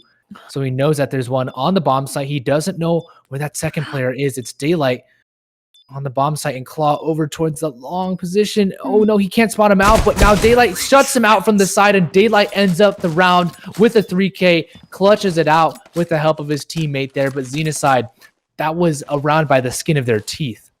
Great positioning there from Xenocide. Oh my god, Trax, there's no way I think he could have predicted that, even though he had the superior health, but it was just, oh my god. It's like, you know, like they were right in front of you and there's one behind you. What do? You can only spend so much energy on one side. And unfortunately, he, you know, was killed there. Mirzi, well, this aggression pan in his favor. There's 3 players from Xenocide. If they peek out perfectly, they will be able to get the trade frag. They end up getting 1. And Mirzi, that's crucial information related to his team. You can see Frost is already here on the site. He's expended his smoke to slow them down. That nade also does a good amount of damage, but he takes a hit of it as well from the side of Xenocide. So they're going to back off. And they've won these rounds before. They just won the last round on half HP and low HP, but they had a man advantage this round. That is not in their options. So Trax, oh, he could be very, very lethal right now. Just if he pops up at the right time, he could catch a couple players off guard, but they're looking for him. Now, suddenly, the advantage turns in Xenocide's favor, and they're scrambling to adjust right now. Still not sure where they want to go, and it looks like A might be the target. Claw and company will make their way on over towards A to test out Frost. He is a bit low as well. And the other 2 players over towards B. Frost is going to have a lot to do. If he gets caught off guard, this is a round surely for Xenocide.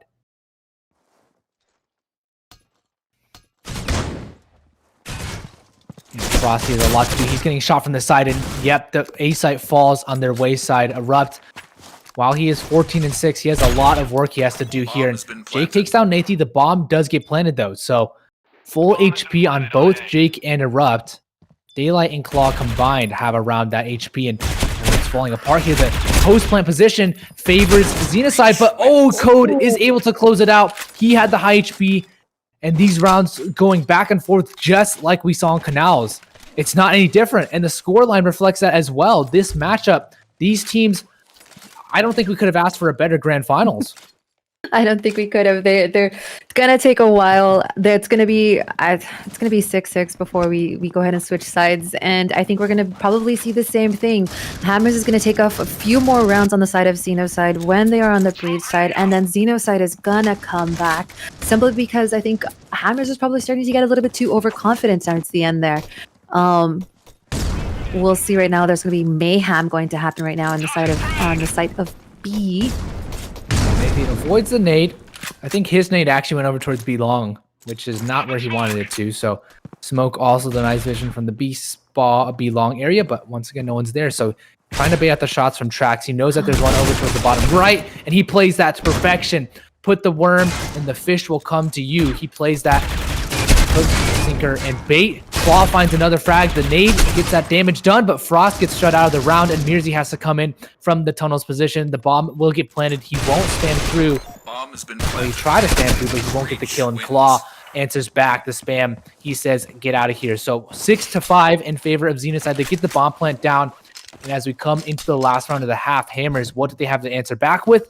Not a very good buy. You can see Trax 3,300, Jake 2,500. They should be aware it's last round. And it's SMGs across the board. 2 MP7s, a P90. The only 2 rifles are an Erupt and Frost.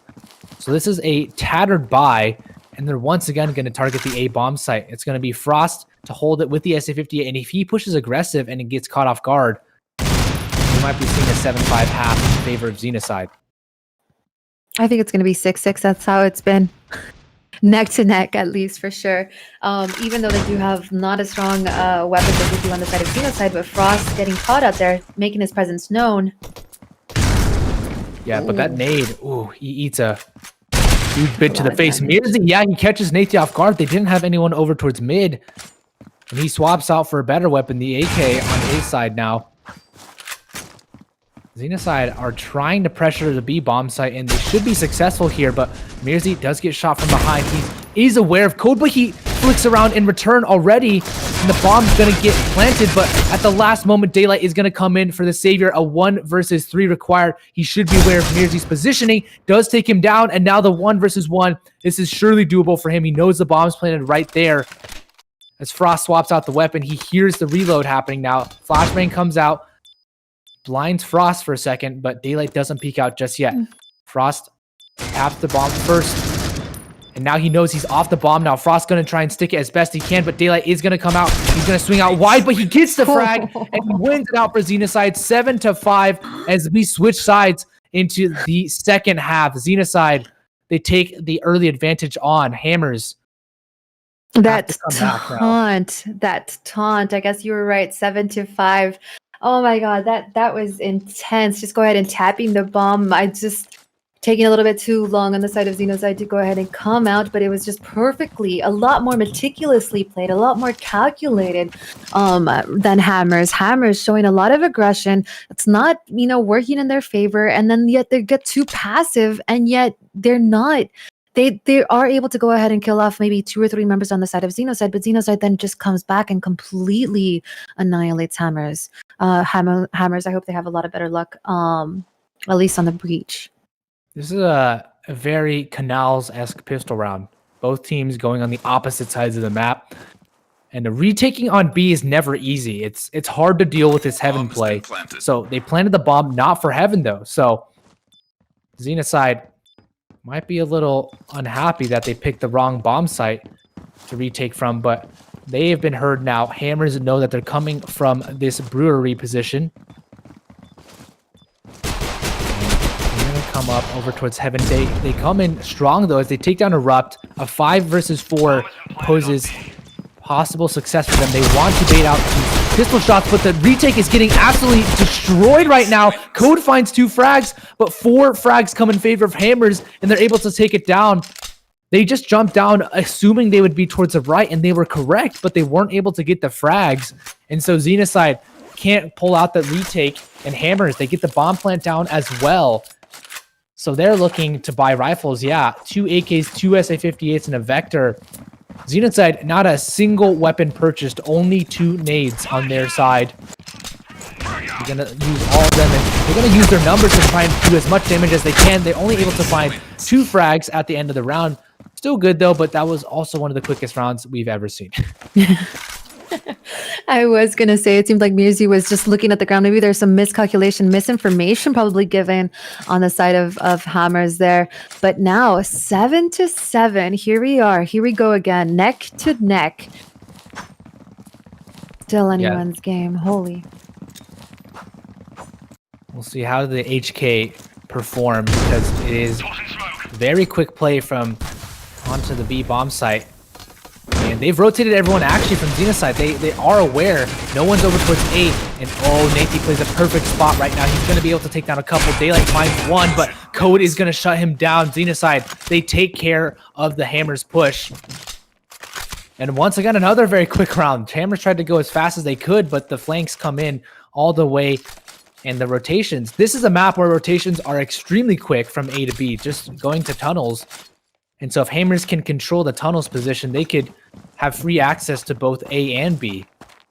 But Xena's side have been effective in rotating, and well, Hammers are going to try their card once again over towards this B-bomb site. Sam's going to come through. Nathy takes a bit of it, but Mirzi as well.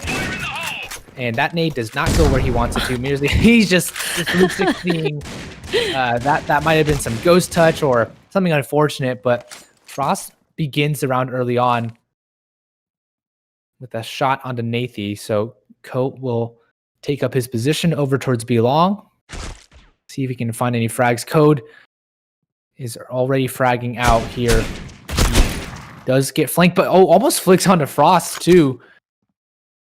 But doesn't find the frag in the end, so a very disorganized push. You can see Frost is all the way over towards A. He's trying to sell the fake, I believe, is what's happening here. Just seeing what he can do.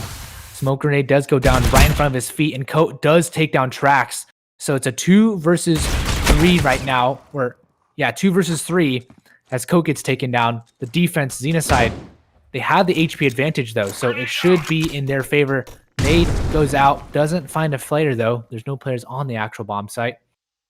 And with 25 seconds left, I believe they're actually looking for Frost to get the kill. Yes, takes down Claw, and now they should be able to get the bomb plant down. Daylight finds a frag. He is able to take down Frost as well, and Mirzi's the last player. He's low HP. He can just wait for Mirzi to go and try get the bomb plant. But now Daylight, he knows he surely has won this round out. Bomb will get planted by Mirzi, though. And Daylight, as long as he gets his first frag, he will be able to. The nice 1 versus 3 clutch. They were low on HP, but still a crucial round for Xena side. As Daylight pulls off another, he is going to pick up the AUG as well. And they extend their lead to 9. Xena side inching their way, getting that lead, taking away those rounds from Hammers. Hammers, though, not enough. Oh my gosh, I feel so... it's just a little like I'm so anxious about what's happening. These are still very close games. It's still anyone's side, but I think Hammers are starting to probably not necessarily fall apart, but they're starting to crumble slowly. Xeno side is chipping away, took away the hammer on the side of Hammers, and it's just chipping away at them, and it's starting to fall apart just slightly, just ever so slightly. Yeah, Xena side have been, they built a fortress of a wall, and Hammers are just trying to barrage their way through. If we're using castle terms here. I don't know why I'm using castle terms, but gotta switch it up a little bit. Makes sense. We're in a map that has a lot of brick. Yeah, some catapults there. Hammers. Those catapults are basically their nades, and their archery is their sniper rifle, right? So you're gonna send in their foot soldiers. That's Frost, but he gets taken down. So Daylight, he could get a massive amount of frags here. Does get 1, but he alerts his team now, and Code is gonna be here quick for the retake. The bomb not yet planted. Trax tries to fake the plan, actually. I think he's waiting for his teammate to catch off the rotation. This is very crucial if he can catch it off, but takes down Claw early on, and all the timing Code. He's going to get caught off from behind. He will get shot out, and a nice shot from Jake. Now just leaves Nathy alone. Bomb has been planted. As Trax sits on the bomb site, it is Jake as well. And now Nathy's been alerted of his position. Jake takes him out. That's a perfect flank from Jake as he comes in, takes down Coat from behind, I believe. What we're seeing is a lot of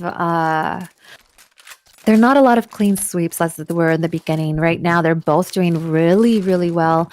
Trying to defend their positioning, trying to defend their sites, etc. You do have, Xenoside taking down 3 or 4 members of Hammers, but Hammers also retaliating. We've seen a lot of these like 3v1s, and then also, Nathy, this gets taken out. Almighty Frost takes down 2. Mirzi also takes down 2. Here we go. This is what I was saying. Yeah, just an eco round though, so I don't expect Xenoside to be able to do anything here. But yeah, going off your point, Hammers, they really now's the time for them to focus. They have 9 rounds now after this one. I don't know what's happening with our spectator client there, but yeah, Hammers have 9 rounds to their name. Xenoside have money to buy, and this is where it gets close once again. If it goes to 13-12, I'm gonna lose my mind. I might as well just lose it now. Consider it mine lost. Nah, not yet. We have to. Not yet. We have to wait for our mines to be lost. Okay. We can lose our marbles or something, but not our mines. We should wait until like map 3 then for sure to lose our mines for sure, because that I also think is going to be very, very close. Probably will be, but we'll have to finish map 2 first. And Flashbang blinds Nathy first of all. Duck is already onto the bomb site, and I don't think they're aware, but Daylight comes in for the frag on the side.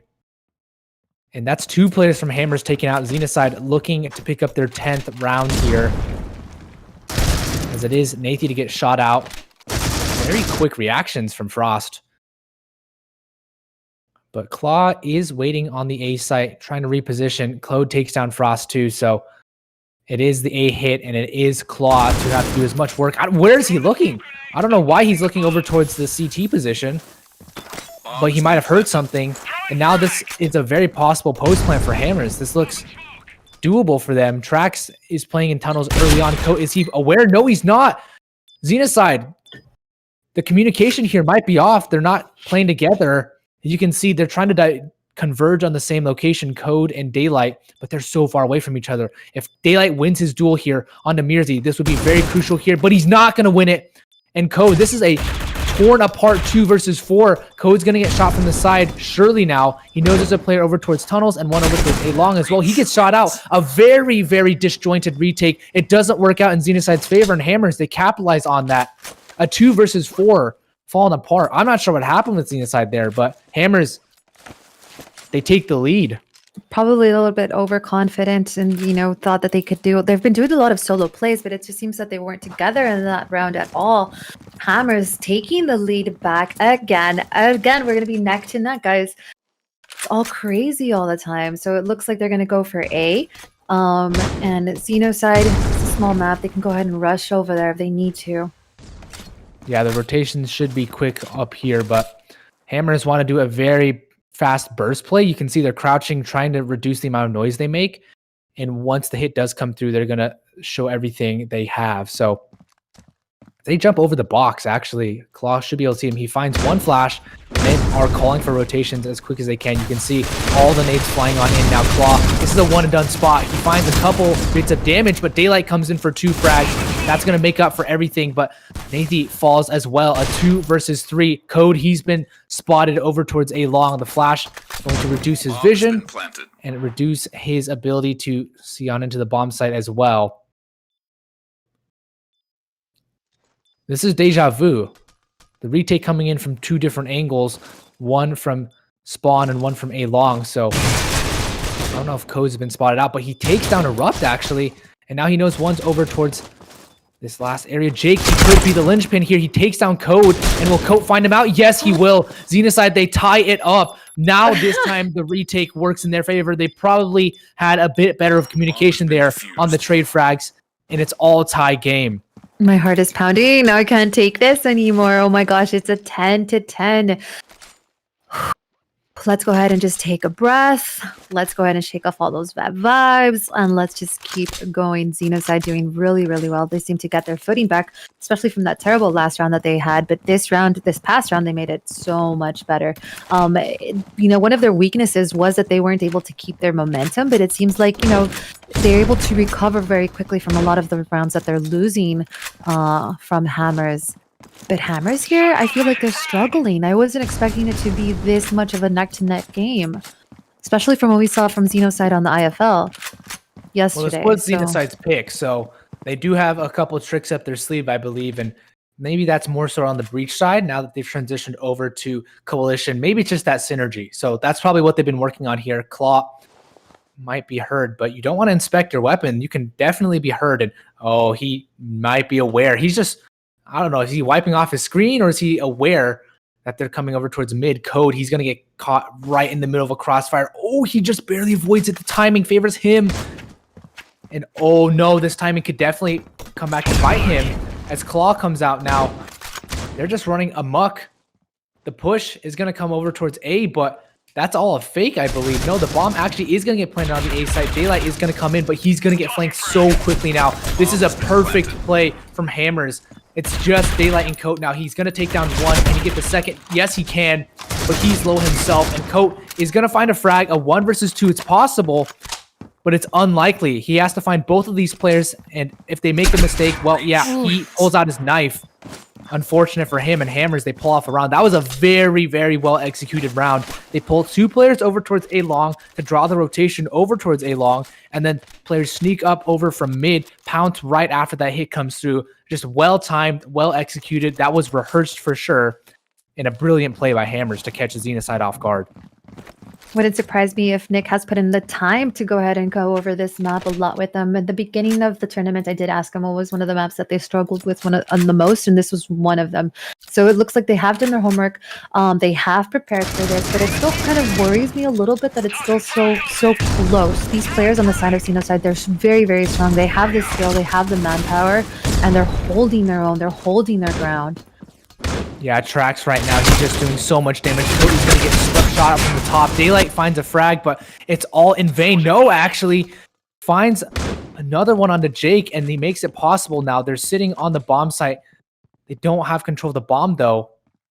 And the bomb is going to make its way on over towards the A site. So Trax, oh, he's playing a perfect position right now. If he takes down Daylight, yes, he will. And Claw, he's so confused now. He has no clue where the bomb might be. Has a suspicion that it's going over towards A, given Trax does not actually reinitiate.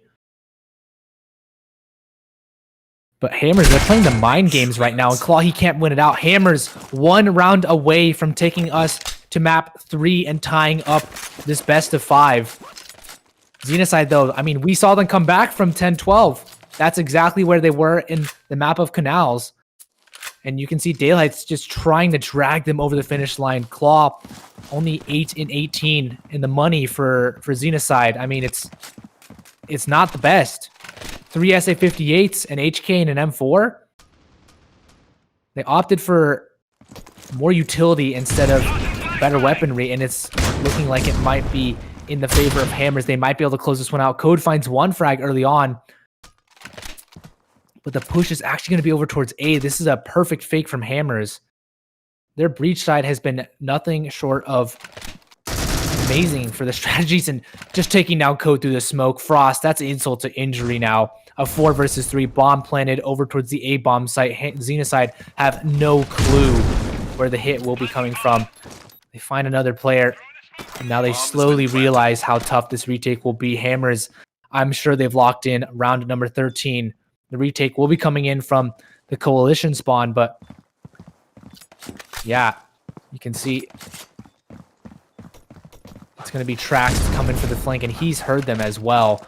Nathi and Daylight, they are slowly getting encroached on, and there's just less and less time for them to do anything now. They're going to get shot out from the side, and Hammers, what an amazing breach side to pick up map number 2. We're going to the 3rd map of Grounded, and both teams have picked up a map. 10-13 on actually Xenocide's map pick. So yes, each team taking the map pick of the other team, and that's how you know this is going to be a stellar best of 5 series. So you know what this means, right? That means we're going to go see what is it? We're going to see 4 maps, and that means there's 4 giveaway winners. Yeah, 4 winners for the giveaway. Yeah, that's what you guys are caring about, right? Yeah, you want those extra cases. So we will have 4 giveaway winners at least, because we will be at least going to map number 4 here. But yeah, these games are going so close. 13-12, first map in favor of Xenocide, and then this map 13-10 in favor of Hammers. We'll go to map number 3, Grounded, in a couple minutes here. We'll take a 10-minute break, but this has been absolutely phenomenal. Once again, just a reminder how to enter in the giveaway. Go to @Seops_esports, reply #SeopsCircuit and your in-game name if you want to be entered in. We will have more entries in because, well, we're going to map 4. So stick around, go get some juice, go get some snacks, whatever you might do. Take a little break like us, and we'll see you in 10 minutes.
Pick up the phone.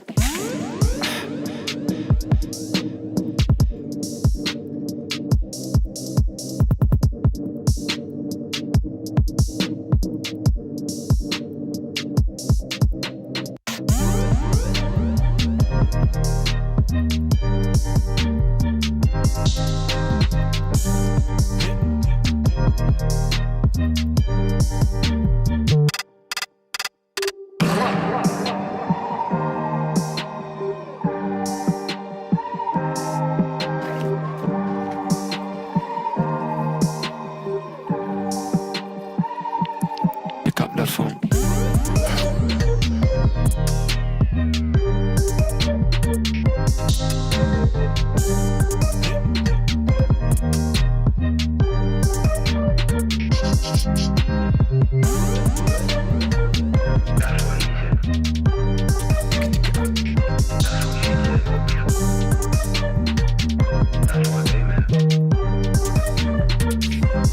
Pick up the phone.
pass on the flank, and Sai gets 2 massive frags there, allows for his team to come in.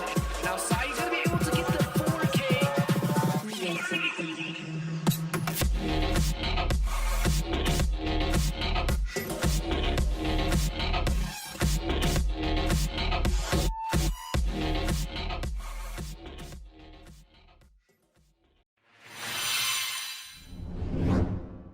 Map number 3 is on the cards. Welcome back, ladies and gentlemen, to the Critical Ops final tournament.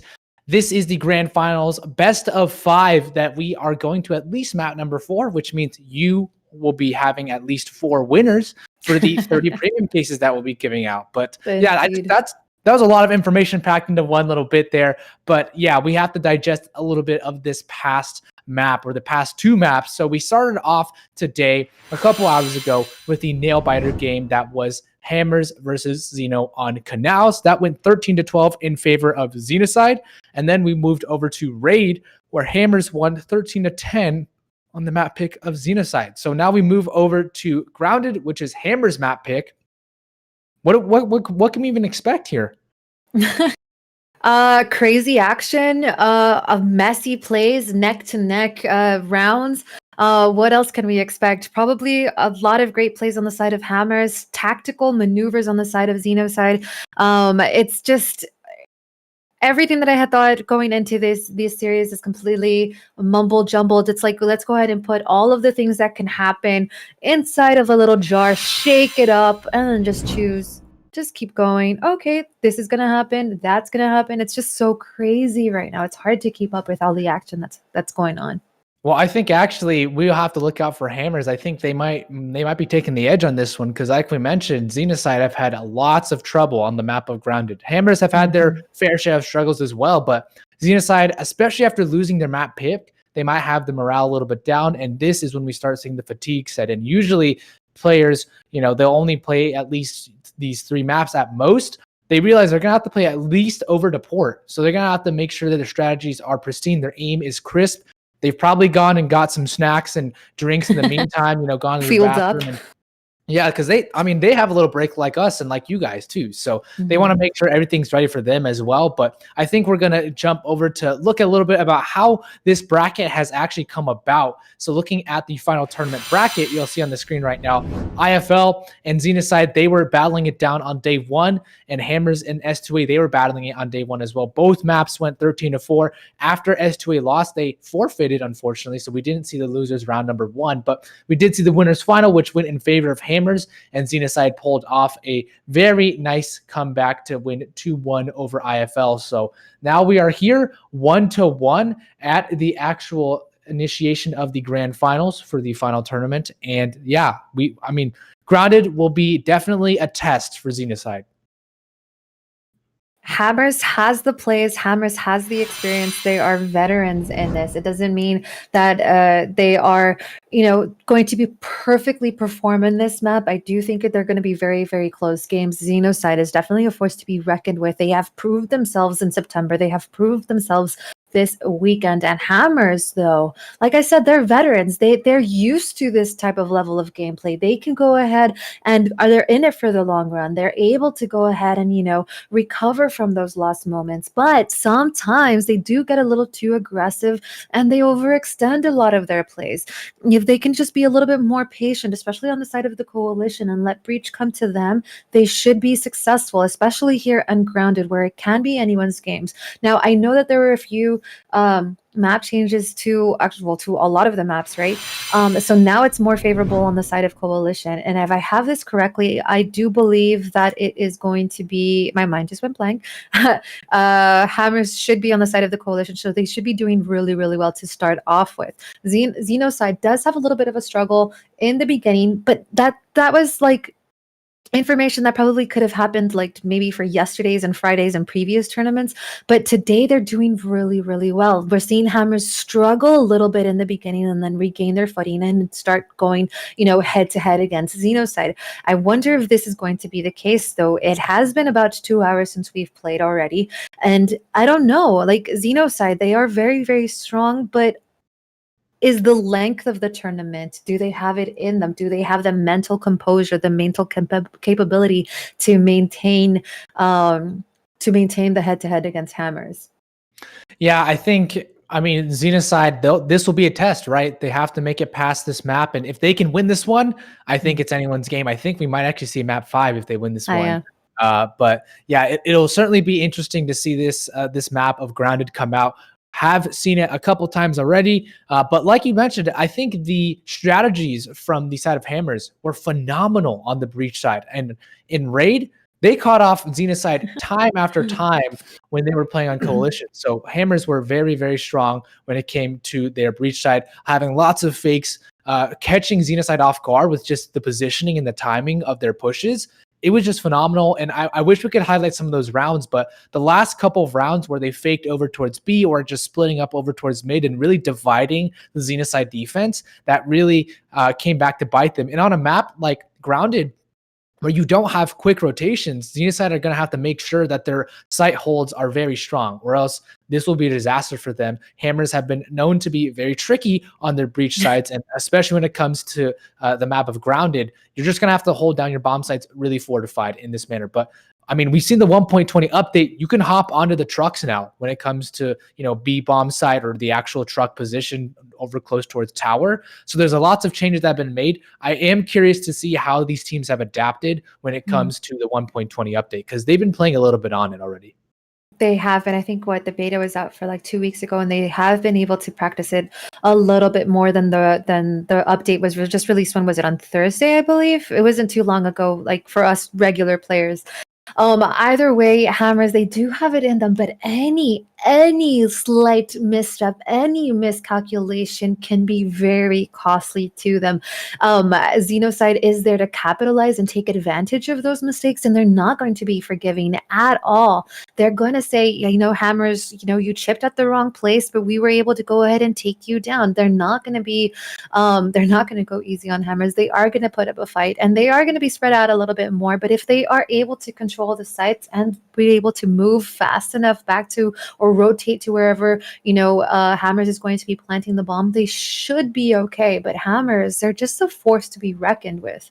Yeah, I think as we are almost ready to go into the game, one thing I want to highlight is in the first map from Xenocide, Claw was actually the top frag with 25 kills. In the second map, Claw was the bottom frag with 8 frags. He had 8 frags and 19 deaths, whereas in the first match, he had 25 frags and 17 deaths. So Claw is someone that definitely has to show up here for the side of Xenocide. Nathi as well. Nathi showed up over on the map of Raid. But as we get on into this one here, we will be seeing the buys coming out from both of these sides. Hammers opting to go for more so of a armor, a push, but they actually have a wide variety of pistols here. GSRs, MR96s, and Xenocide. They're going to go fast over towards B long. This is a heavy play from Hammers over towards A mid and A site, but Xenocide, how many times are we going to see these pistol rounds where the teams just, they get the bomb plant down freely and it's a retake that has to happen? I think this happens very frequently now. So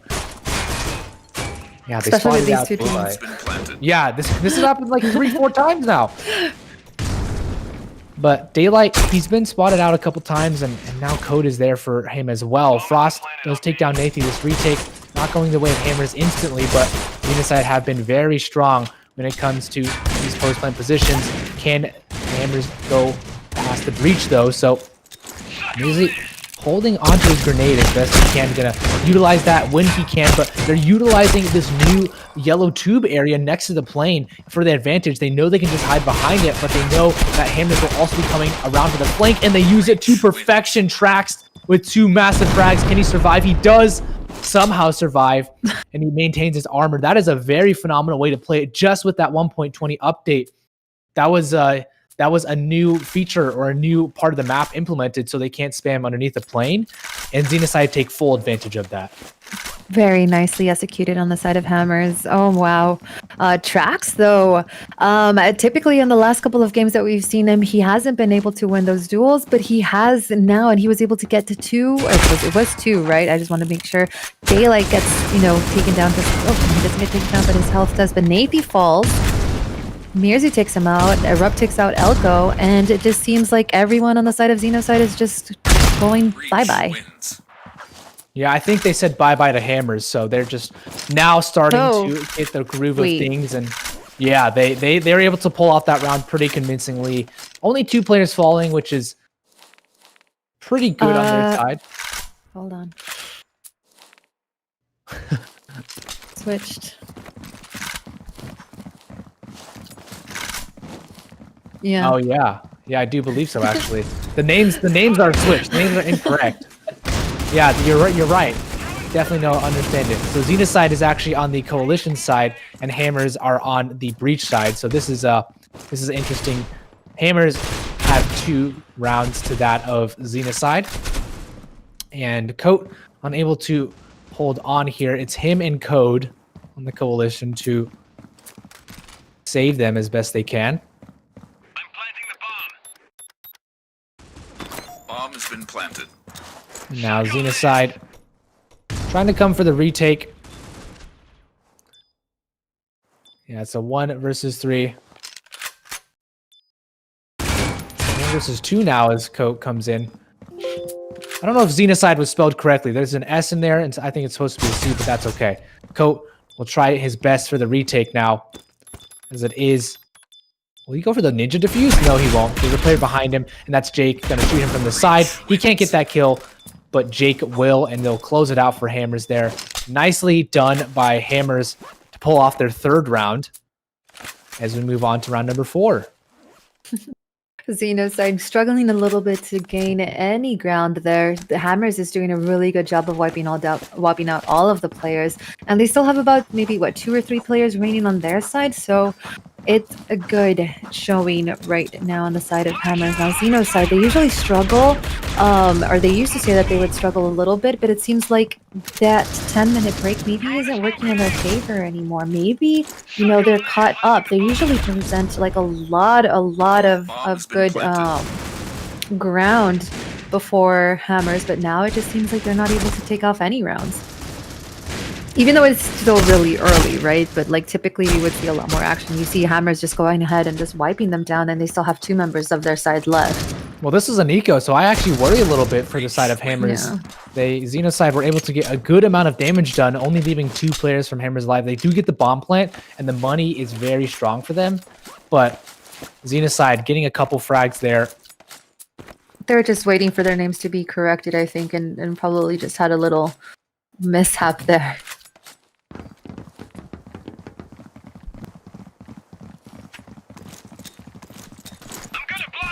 Yeah, they were just waiting for their names to be corrected. Now it's the true Xenocide that's coming out to play. Yeah, they have full weaponry on their side. Coat is isolated over towards Belong, though, and his support, Daylight, is shut out. He does have Code still, but Code finds 2 on his side. Can he find any more over towards B mid? No. His headshot crouch bob does not work, and Frost also takes down Code. Can he take down another? Frost is just single-handedly dismantling Xenocide, utilizes his S or his SG, and the bomb gets planted on A, and they're just hunting for Elko now. Finds 1 frag, and it's going to be difficult for Xenocide to come retake this. Elko, the last player alive for him. As the frag might come out, they spot him out, and now Mirzi might be coming from the tower position, but he will opt against that. We'll just try and maintain position from outside tower. Mirzi surely is aware that Elko could be coming from the other position. I want to consider the fact Jake actually does get taken down. He has money to buy those, so not a huge problem, but still playing a little close there. Xenocide, 0 rounds so far. This is one of the biggest leads we've seen in the match so far. And like we said, Xenocide, they have struggled on this map of Grounded. So, and I think it's showing a little bit right now. Hammers have been very successful in their takes of the bomb sites. We'll see if Xenocide can really make a show for themselves on their coalition side, as this map, I do believe, also tends to be a little bit more coalition-sided. I don't think Xenocide is going to be able to probably get off as many rounds, but I do think that Hammers is going to take this. And even though it is coalition-sided now, having to be you know, 0 to 5 is very telling, really. It seems like Xenocide is a little. To me, it feels like they're different players. Yes, they're connecting their shots, but they're losing integral members of their team right now. Oh, Coke can do so much damage right now. He finds one. Can he get the second? He's going to nade out, try and take down Trax, and he does. Perfect timing there, but he's going to have to buy as much time as he can. He doesn't. And he did his part. Now Daylight has to come in to save the day. Mirzi and Frost are his enemies right now, and he knows there's one on the bomb site. That's Frost.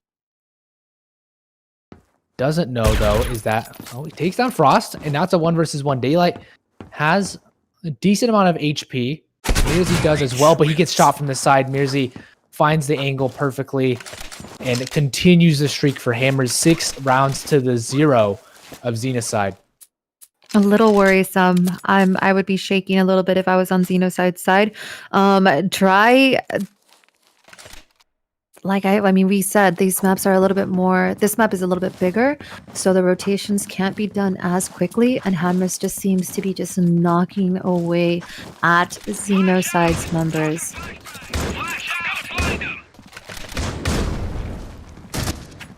Yeah, this is a pretty good amount of map control being taken here from Hammers, and they're going to go fast onto this B bomb site.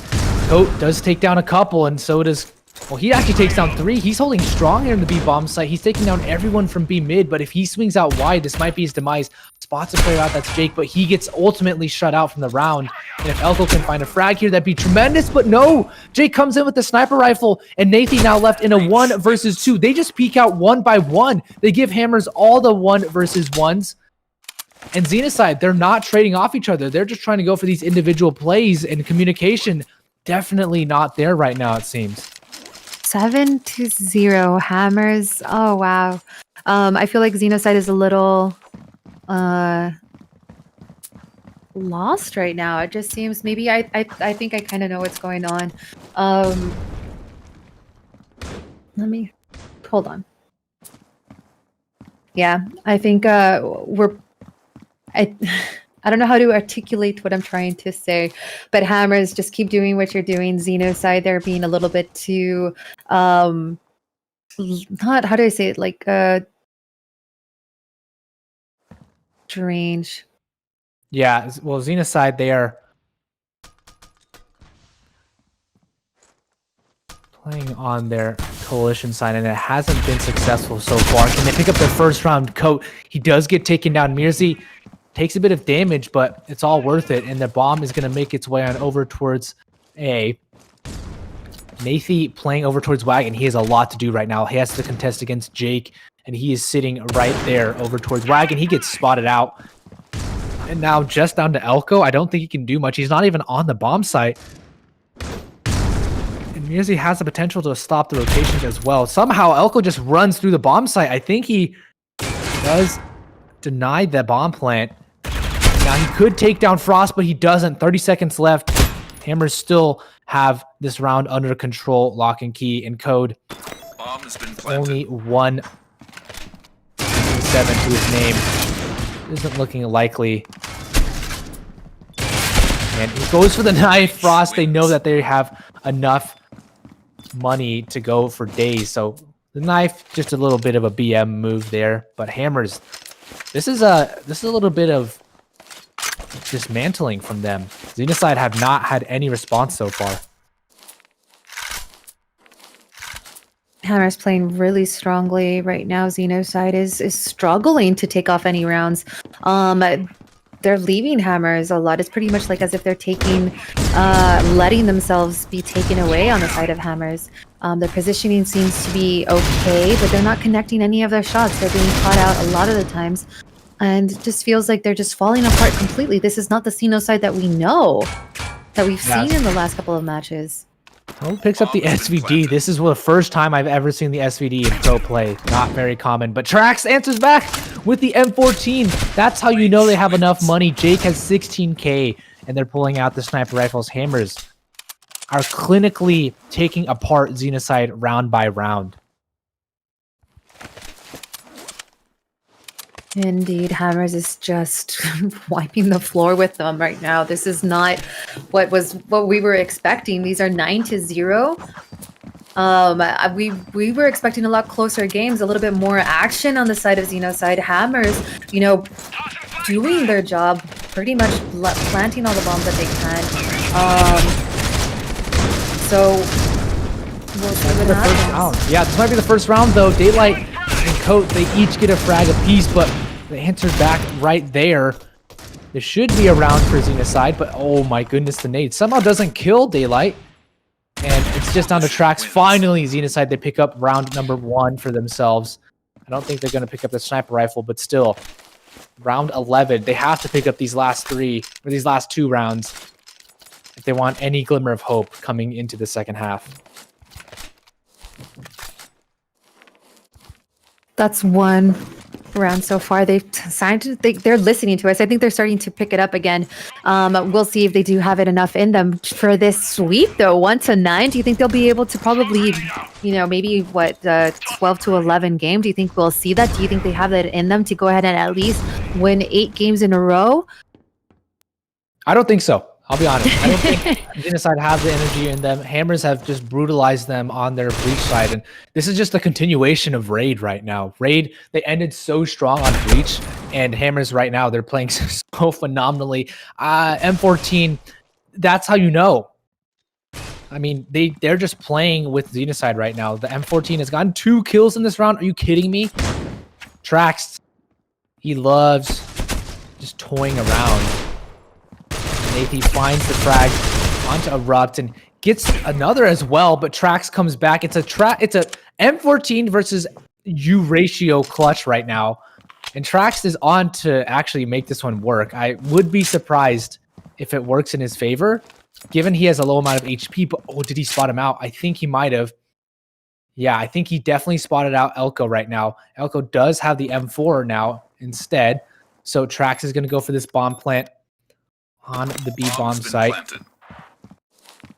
As Elko will come in from A mid. I think Trax might have heard him now. Yeah, Trax surely hears him now.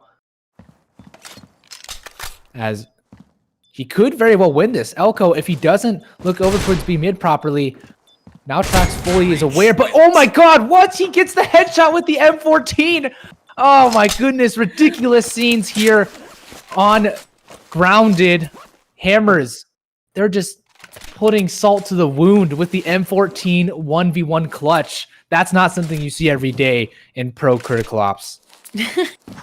10-1. I mean, this is not something that we see every day. Like these last couple of days on both of these sides. Xenocide, when they were fighting against IFL, a lot of close matches earlier today too. Now it's 10-1. I feel like Xenocide is completely shaken up. Elko falls down, and you know, Hammers hits on A site. No, not completely just yet, but no, they're rushing it.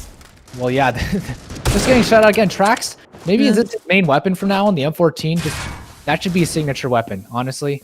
Instead of picking up the U ratio, the the M4 or the AK, just pick out the M14, and that's how you know Trax is here. Nathy finds a nice shot through the smoke, but it still will be tough. As well, actually, Coat enters back. It could be a 2-10 half, but Jake should get shot from the side any second now. He spots out Nathy, does get the shot, but Coat comes in. So 2 rounds here for Xenocide. I mean, if we pull up the scoreboard, this would be, yeah. That just shows everything. That just shows what's going on right now. Hammers 15, 12, 14, and 12 on their side. My boy Mirzi on the bottom. I don't know what's happening there. He usually, by this time around, he's usually had a lot more kills and he's higher up on the leaderboard. But, you know, we have seen a lot of great plays on the side of Trax. Frost, you know, he keeps running the Frost. Let's see how he does in this, on this second half here. Yeah, Hammer's playing a retake over towards A. They don't even... Oh, that was a buffed nade. Not exactly what Frost wants to see. I think he thought the door was a little bit taller, opening a little bit... Oh, he's getting spammed through the wall, actually.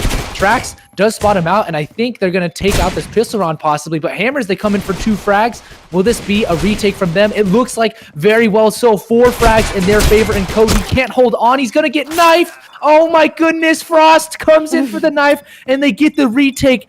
What? This is pandemonium. That's not every day you see a knife kill on the retake of a pistol round, and Hammers, they are so close to taking us to port. Potentially Legacy if Xenocide can come back on port, but Hammers are just, yeah, this is what are we witnessing?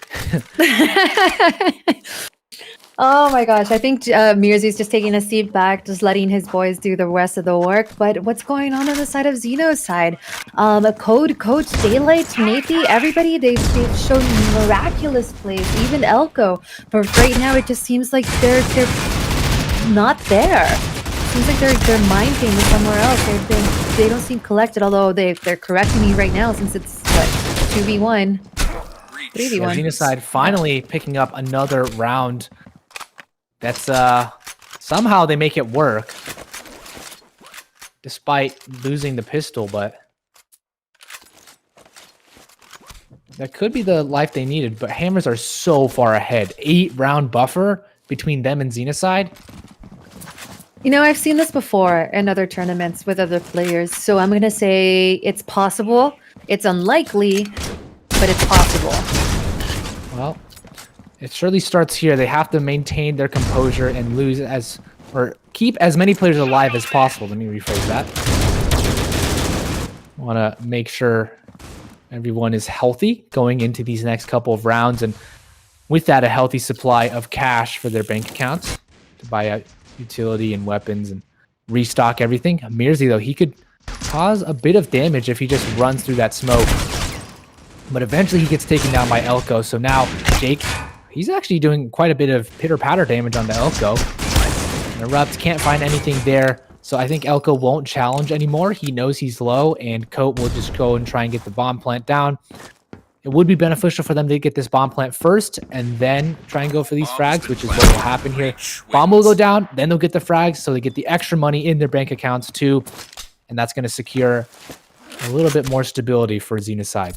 It's a little bit closer. 4-11. This is the Xenocide that we know of. This is the Xenocide that we are used to seeing. Whatever happened in the first half was definitely not them. They were a completely different team. It's kind of like they took a very long break and they're like, okay, let's come back to it. Let's maintain our composure. Let's, you know, I knew that they had a rough start to begin with, but I didn't think they were going to have that much of a rough start, but they're doing nicely. Hopefully they can keep the momentum though.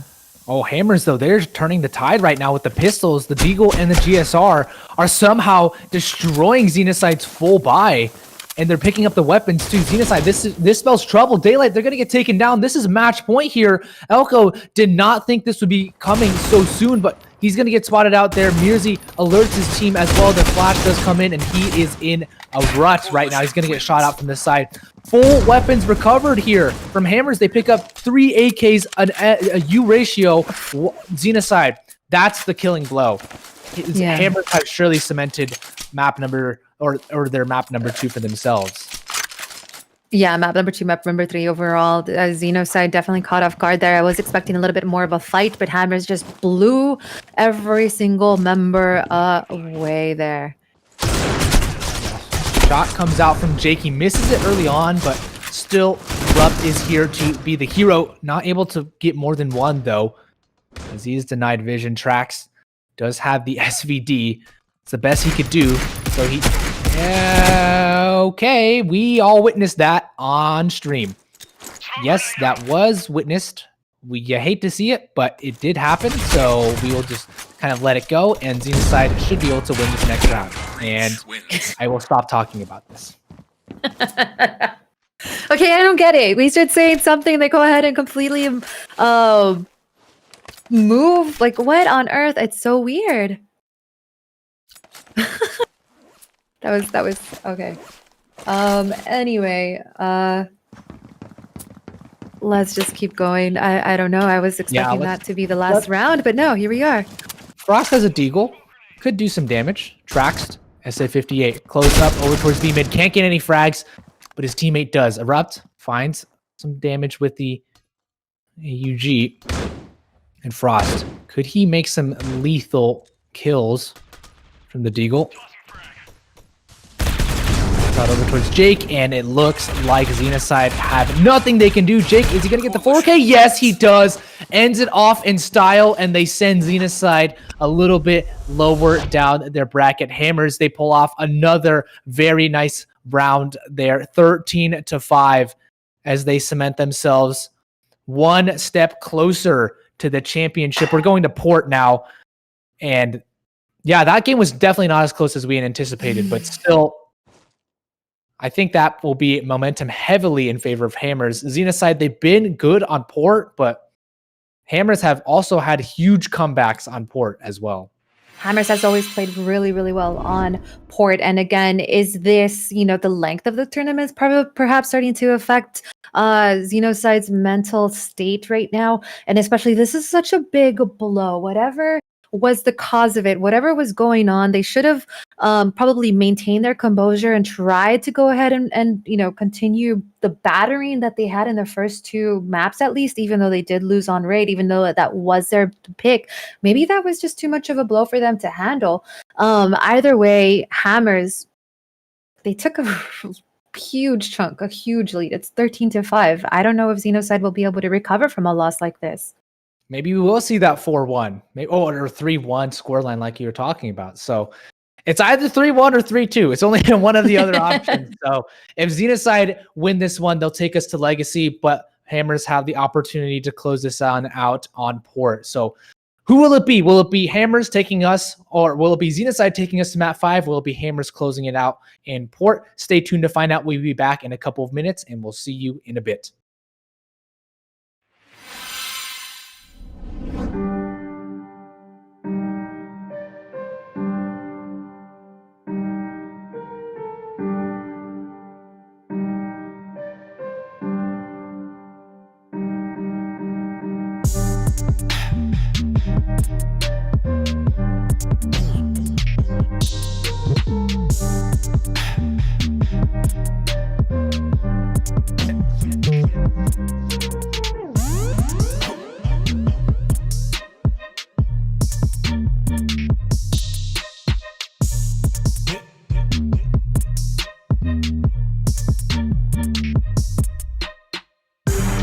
Coalition wins.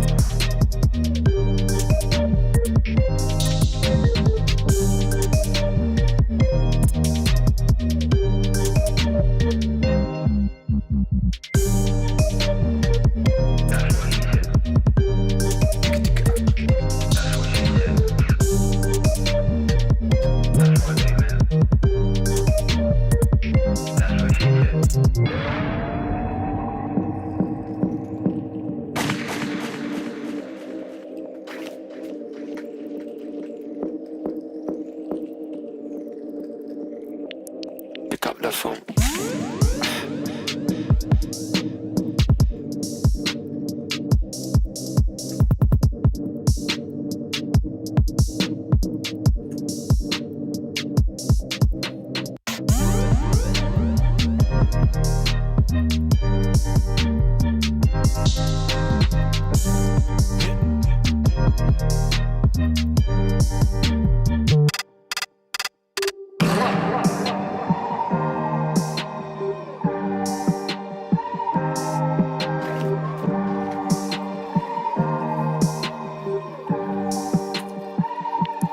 Pick up the phone.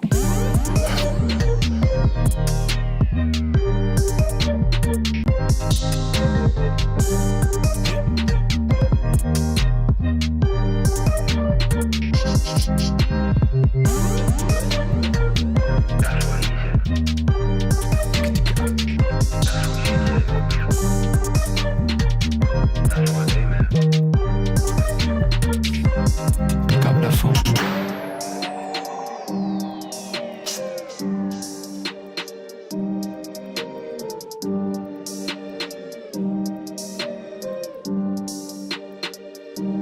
Pick up the phone.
he gets 2 massive frags there, allows for his team to come in. Now Sai's gonna be able to get the 4K.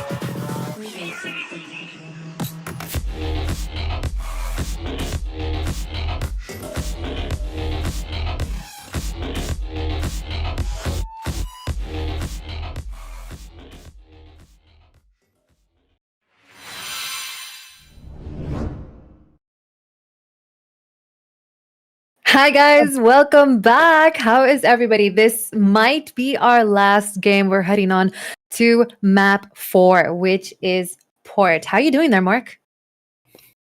Caught off guard again, like how Xenocide were caught off guard. Whoa, I didn't say anything. What? Whoa, okay, I'm just kidding. No, but in all seriousness, we're going to map number 5 here. I'm always caught off guard somehow, some way. I'm like eating snacks or something, and here we are again. But yeah, we're going to map number 4. This is Port. This is Xenocide's map pick here on the grand finals. We are very excited to get in here, and I think that after the beating that Xenocide took, they're probably ready to get some revenge here on Port. I agree.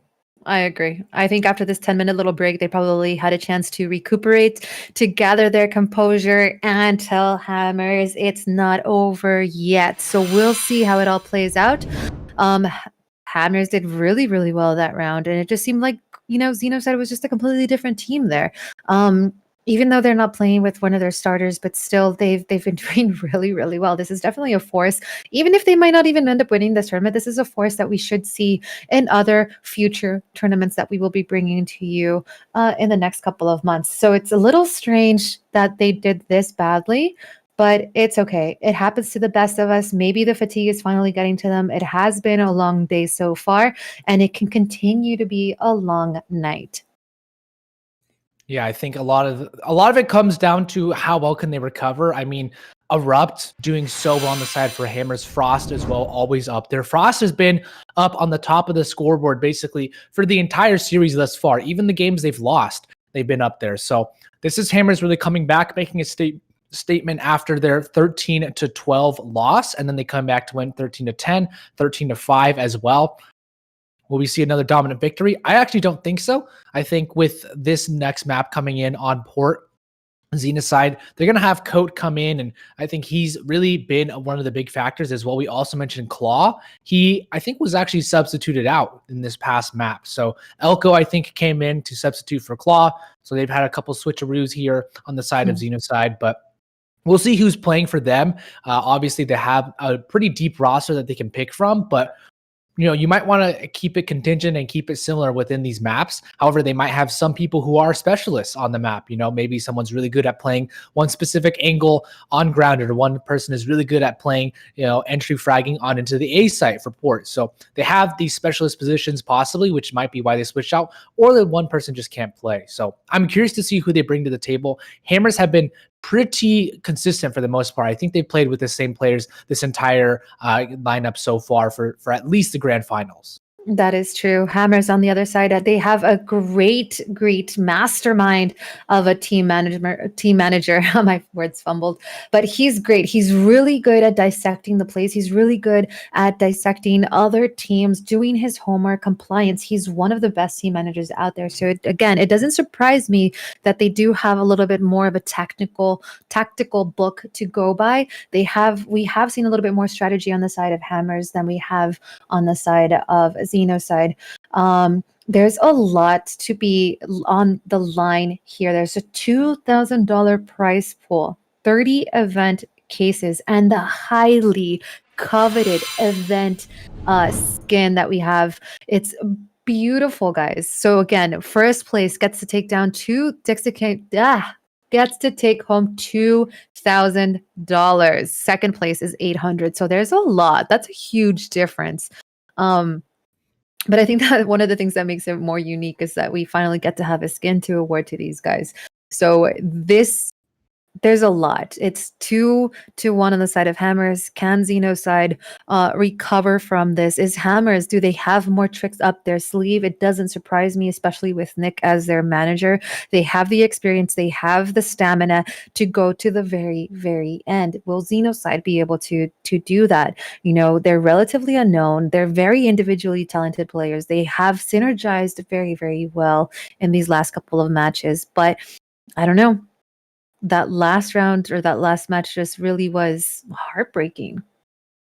Yeah, it didn't seem like Hammers had really that much tactical prowess. It just seemed like they were winning their fights. In the Xenocide last really, map, yeah.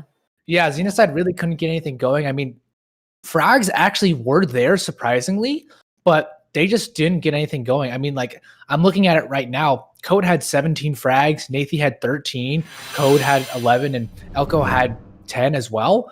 And that's pretty similar to what Hammers had, but they just weren't able to convert early on, which meant they were just getting pummeled round after round after round on their coalition side. And when it came down to the breach side, they couldn't really get anything done. So I think they're going to rebound back here. I mean, looking back at how they played on port, yesterday they beat IFL on port 13-11.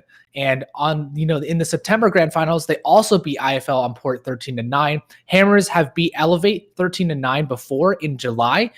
They were down 0-8, and then they went on a 13-1 run to actually win the entire game. So we'll see who can really pull it off. Both of these teams pretty strong on port. It was not like Grounded, where Xenocide had a bit of a weakness, had a bit of a hole in their defense. So I think that really was just the breaking factor that did not allow them to get any more rounds here. But honestly, looking forward to seeing who they bring out here. Hammers, as long as they can get, you know, the classic folks, Frost and Erupt and Jake going. Usually those are the players that can be good.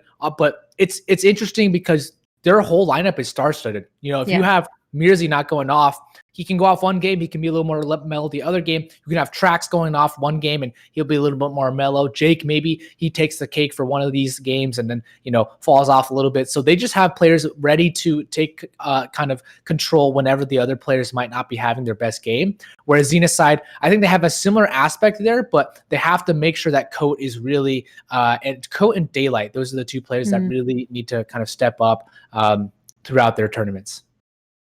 Just another friendly reminder, guys. Next weekend, we do have, starting on the Friday, October the 16th, it is the EU Grand Finals. And on October 23rd, it's going to be South America. So this weekend is just the NA Finals, as I'm sure that you guys have seen. So lots of action coming out to you in October. So what does that mean for you guys? That means actually a lot more giveaways, a lot more of these kinds of tournaments. Always bring more giveaways to you. And speaking about giveaways, since we are heading into a map number 4, that means 4 winners are going to be chosen for our giveaway. If we make it to a map number 5, it will be 5 winners. And our teams are almost ready. So just please bear with us just for a little bit longer.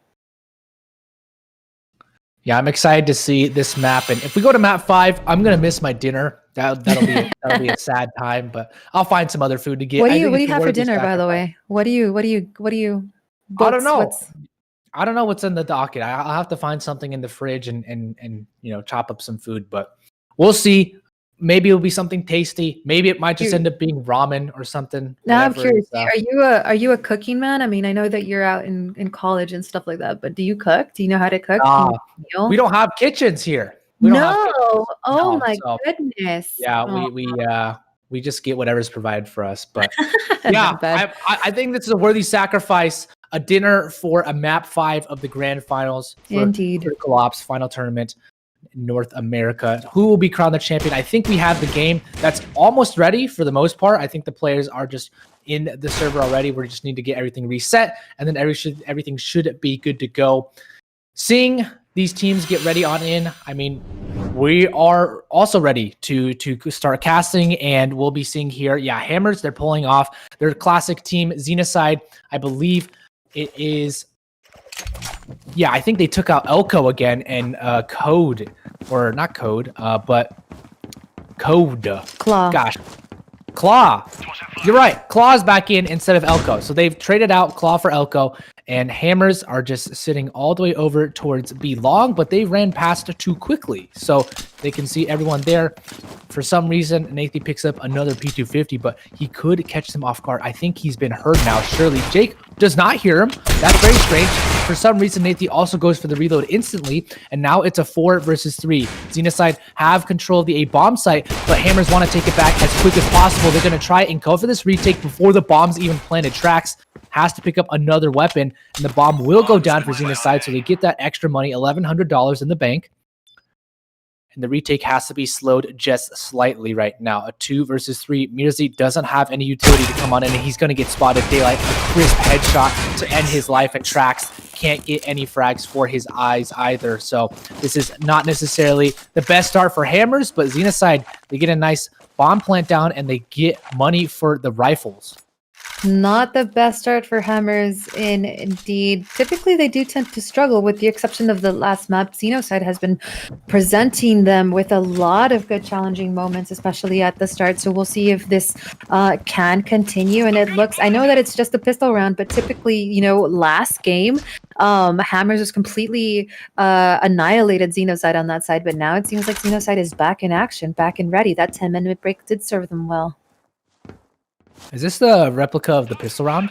Because Xenocide are going towards B, and Hammers are over on the A site. So Xenocide eventually planted on the B bomb site, where Hammers were over towards A. So, but ended up getting a couple frags right now. Yeah, this is looking a little bit costly. Trax interrupt. They're able to pick up some extra weaponry. Nathan finds one frag, and Claw comes back as well. This should be done and dusted as Claw wins the MP7, but still pretty costly for Xenocide. They only have 2 players that survive, and they only take away an MPX and an SA58, not even both SA58s. So Hammers should be pretty content with that. They do have money to buy, and Nathan's going to go with the bonus round here, seeing what impact he can have with the MPX. If you guys don't know what the bonus round is, basically it's maintaining your SMG or lower powered gun after that first pistol round, and even when the other side has full rifles.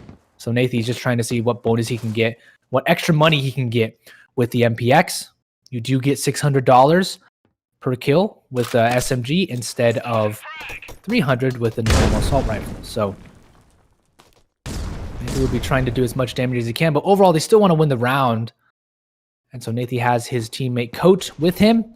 Gets spotted out. Daylight, though, finds the early frag onto Trax, and A is a little bit under pressure. Mirzi, though, he gets caught off guard. He's trying to rotate over towards A. His teammates probably told him about that, but Coat finds Frost as well. A 4 versus 2, looking unlikely for Hammers to retake. B has been tough time and time again to maintain composure of, so Bomb has been planted.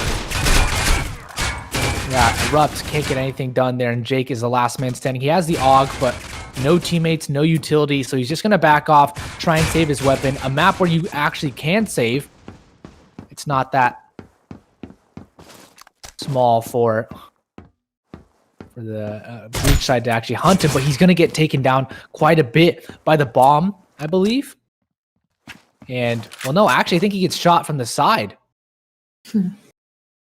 And Code is here hunting for him, but Jake gets a nice headshot onto Code. Extends his life for a little bit. I thought that was the bomb, but bomb's still taking. Now there it is. Claw is going to try and hunt for him as best he can. He won't get him at the end of the day, and Jake will survive, but still a buy is not on the table for Hammers. They shouldn't be able to buy fully out. Maybe upgraded pistols, if that. But I guess they will go for the force buy, actually. SA58s and a couple pistols. Jake is going to go a little bit delayed over towards the A-bomb site, but Xenocide are going heavy over towards B long. Nathy entry fragging on in. He's been spotted, I think, but I don't know if Mirzi has spotted them out in return. They're going to bait him out, and Nathy does get shut down, but Coat ends up trade fragging. And now Trax has the GSR, but he's going to run away as best he can. Frost on the hunt gets cut down by a Claw. And it's a 4v3 with Trax health. Not really, you know, I don't think he can survive this one at all. He's facing 2 members on Xenocide. Oh, I stand corrected. A nice little trade on that side, so it's still 3v2 though. Or it is now 3v2. Erupt hanging around A site, but it seems like Xenoside is going to be planting in B, and can they make it there in time to stop it? Probably not, but will they be able to have enough strength to take it back? You know, Jake could pose a threat here. He hears a bomb being planted with the AUG, but can't do anything to stop it, and surely he's been heard now. Coat turns around. He knows Jake is there in the corner, and he gets the nice, quick little headshot. Erupt. The SA-58 hopes to upgrade his weaponry. That's basically it, but he can't even do that. Can't even escape from the headshot of Claw. And Xenoside pick up round number 4 for themselves. I wonder, this is such a coincidence. The Xenoside is being very strong here on the side of Hammers. Hammers seems to be getting caught out of positioning a little bit more. They are on the coalition side. They're making these very simple mistakes. Are they getting tired? Do you think that Hammers is probably, you know, trying their best because they can't connect any of their shots? There we go again, 4 versus 2. Everyone starts falling off on the side of Jake, on the side of Hammers. I think we're getting tired right now. Jake can find one frag, but he's gonna once again try and save his weapon. The bomb this time could take him down if he's too close. And Code wants to not allow him to save, but he's gonna go into the tunnels area. I think they might have spotted him out. Code, yep, he's aware, and he's gonna take it down. Hammers, not a single round posted yet, but we still have many more to go. And this is how last round started, exactly like that. Exactly as it was on Grounded. It's typical. Not. This doesn't seem like Hammers to me. Xenoside is just really good. Hammers is starting to, you know, I know that they usually have a very rough start to begin with, especially on the pistol rounds and on the second round too. But this right now, this isn't the Hammers that we know. It's kind of funny. Like, these two teams are like they're like twin flames. If there's ever going to be a competitor that's supposed to be, you know, your perfect competitor, this is it. And Coach brings down Erupt, and Trax gets that trade. Actually, Coach gets that trade too, and Mirzi answers back and takes down Coach there. So now it's practically 3v2 with Mirzi's health so low. Yeah, that brawl towards Belong was very intense, and it leaves both teams damaged at the end of the day. The bomb on the back of Daylight. Frost is going to try his absolute damnedest to stop them from crossing over towards A long, but the timing does not favor him. Will he look behind? I don't think he will. He gets shot from the back. Unfortunate timing. He was looking over towards A long for such a long time. But he gets caught off guard, and that's the way the timing goes sometimes. It's just not lucky in your favor. Jake, he could find a good timing though. Claw does get taken down. Now Jake and Mirzi both low, but it's still, they have presence on the bomb site. Bomb has been planted. And Jake, if he can find the frag on the Code, which he won't, but does a tremendous amount of damage, it would leave Mirzi in a spot to come in for this potential clutch, but it's going to be difficult. He has to get these shots cleanly. Finds Coat, and can he take down Daylight? Daylight has 4 HP, but he's not going to be able to do anything. Xenoside keep their clean slate going 6-0. And this looks like exactly a replica, but reversed of last game so far. We'll see. I mean, yeah. It is, isn't it? Yeah, because Hammers, they were on the half. They were on the breach side too. Yeah. When they were got to dominating. the half. Yeah, and then I guess it's 6-0 now, and I think if it's just really telling of these two teams. Any slight mistake is going to be capitalized. Hammers is so strong that, you know, they can't afford to make any mistakes. Neither can Xenoside, really. Yeah, this is true. If you do remember, Hammers were down quite a bit when they played versus Elevate in July. Has been planted. And they came back. They were down 0 to or 1 to 8, I believe. And then they came back to win 13-9. So it's definitely not out of it, but right now it seems like Xenoside is having a very fun time on their breach side, racking up money as well. And Trax will try and come in. Coat does get caught off guard a little bit, actually, but Claw is there to take down Jake and Nathie. And Claw should have this one in the bag, but Trax has been doing a good amount of damage, actually. Nathy left alone now, but it should be his round any day. Does get a bit of damage done, and Trax, he picks up the first round here, but no, the bomb is ticked too far now, and Xenocide, they play it very well, picking up their 7th. Okay, I'm not so too worried for Hammers still, though. I'm not, because remember, you do keep crowning them the kings of reverse sweeps, right? So this is a perfect game right now for them to go ahead and prove that. You know what I mean? They're so close. I mean, it's still pretty, like, we're halfway. I don't even know if we're halfway or not, but we are halfway. We're close to the end, but it's still like Hammers can still come back. Like they've been known to do that kind of stuff. So it wouldn't surprise me if they do. Yeah, we'll see if they can hold on to this bomb site. It seems like they can. Finally, maybe the first round will go in their favor. Code with the AK making his way over towards a long. If he can find the first frag, he could isolate this, but he can't. And Hammers, finally, they pick up their first round of the half.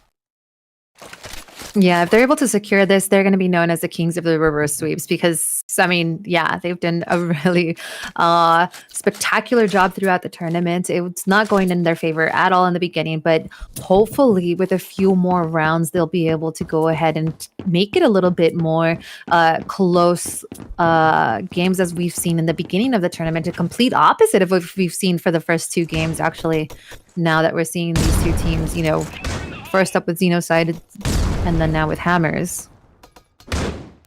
Hammers should be able to hold on here. Jake finds Nathy early on, and he doubles up with the AUG. Impeccable aim from Jake. And now Xenocide, they're getting shut out right now. Code finds another, but left in another impossible task. So Hammers pick up round number 2.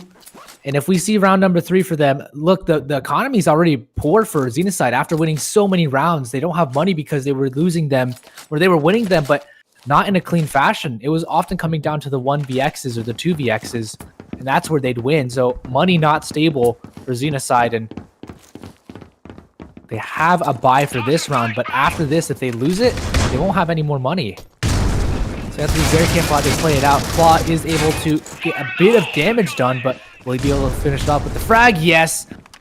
The end frag slams dunk. I think there was 3 grenades that were thrown over there. Yeah, I believe it ended up being Claws that luckily Got the caught last him. one. Yeah, he got the kill.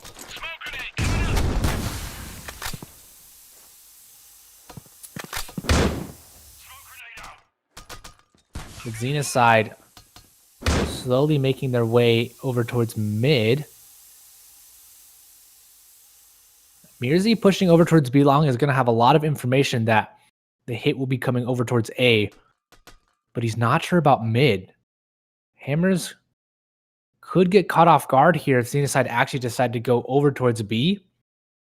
But if the timing favors Mirzi, he could catch quite a few players off guard. Daylight is in his realm of vision, but Daylight is waiting for him, and he takes down Mirzi after all of that time. Shuts him out of the round, and you can see here it's going in the favor of Xenocide right now. Hammer is not able to pull anything. Erupt finds 1 kill, but they're just going to go run over towards B. He knows that it's a dire situation. And there's already a player that is, I believe, Nathy, sitting over towards that spawn position. And yeah, he gets the end of kill. So picks up another weapon, upgrades, and Xenocide. They have 8 rounds to their name. Hammers. Yeah, once again, look at the kill board. It's pretty close for both teams. 11 frags at the top, 9 frags following 8 frags. Just a little bit of a kill differential from each player, about 2. But it's not like that huge. It's not incredibly, different. Which Frosty, though, at the bottom, and he's been typically at the top, especially last round or last match. Well, he's taking aggression like that. I think this is what we talked about, the Hammer's aggression, and it might not be working out in their favor, but occasionally it will pan them around. It will net them around, so Mirzi finds the early frag on the He's going to fall back. He knows he can't stay there for so long. His teammate Jake will be coming in here. Nathy, if he just spams, he'd get a kill here onto Jake. Code has a lot of work to do. He finds 1 frag. Can he spray, transfer, continue it? Yes, he takes down Trax. And now Mirzi and Jake, the 2 players low. They're going to have to come in for this retake now. Just Daylight, he is able to find the first frag onto Jake, but Mirzi, a 1 versus 1. Mirzi spotted out Daylight now. I don't think he knows where he might be, but Mirzi is going for this defuse, goes for the tap, and Daylight might be aware. He's going to get the better of the timing, and it's all about the timing. Xenocide, they pull off another round. Ouch. Number Ouch. 10, potentially. Definitely. This is getting a little too close on the side of what is it? Hammers. Like, okay, I think it was 10-1 actually, or is it 9-0 the Elevate tournament and the main tournament, I think back in July. So they can still come back from this. They can still, especially when they're on the breach side. That's what we had seen. We thought that all hope had been lost, but I don't think so. Not yet. Not until we see them on the other side. But if they keep playing the way that they've been playing in the first couple of rounds, then Frost, are you going to Just really like run that. out of that smoke right now? That seems He like is. a... He's just wiggling around, it looks like. I Okay, he think he ends up... knows. Yeah, I think Erupt ended up coming out and saving him, but... A 4 versus 3. Yeah, Jake does get taken down from that coalition position, and Erupt, he gets a nice shot to the face. Does eventually get shut out by Code, and Frost will come and trade him, but it's a 2 versus 3. The bomb is slowly getting ticked now as well. Smoke is going to come down, and he's going to try and go for the defuse, but it's not even close to him. Daylight sends it home, and now we have a game on our hands. Hammers. 10-2. Hammers now on the breach. Are they going to be able to break through Xenocide's defenses here? Are they going to be able to at least get a couple of bomb plants? We'll see. We'll see what happens. It's been a long day. I'm sure it's been a really long day for them too.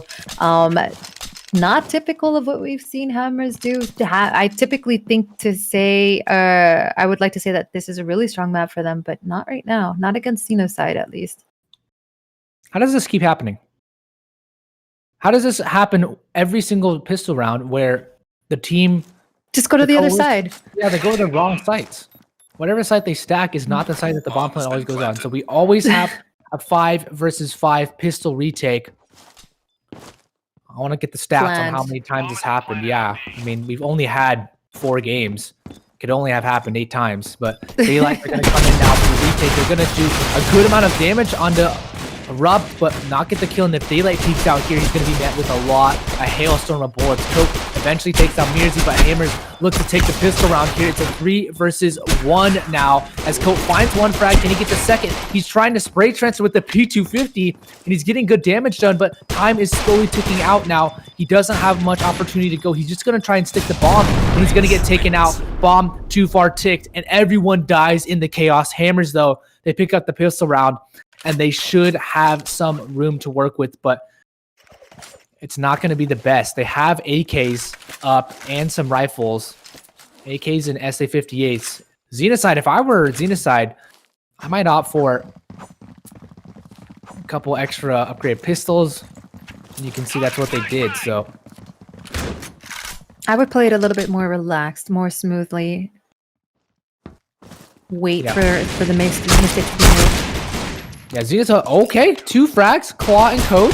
And now Nathy as well, this is 3 frags. What is happening, Xenocide? They found 3 frags with just the pistols, and Hammers, they're just not checking their flank. They're getting pitter-pattered, beaten down by the pistols, and they're not winning their fights. What? Mirzi now left alone in the 1 versus 3. Are they really going to get ecoed here? He finds Daylight, finds and puts some sense into these coalition players, but Xenocide making this so dangerous, and they could take him out. Yes!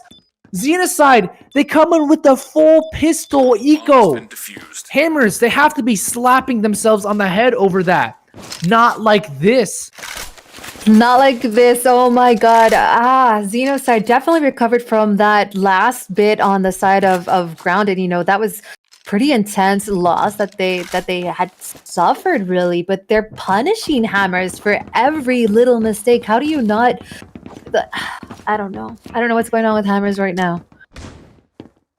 It just seems like they're another team. This is not.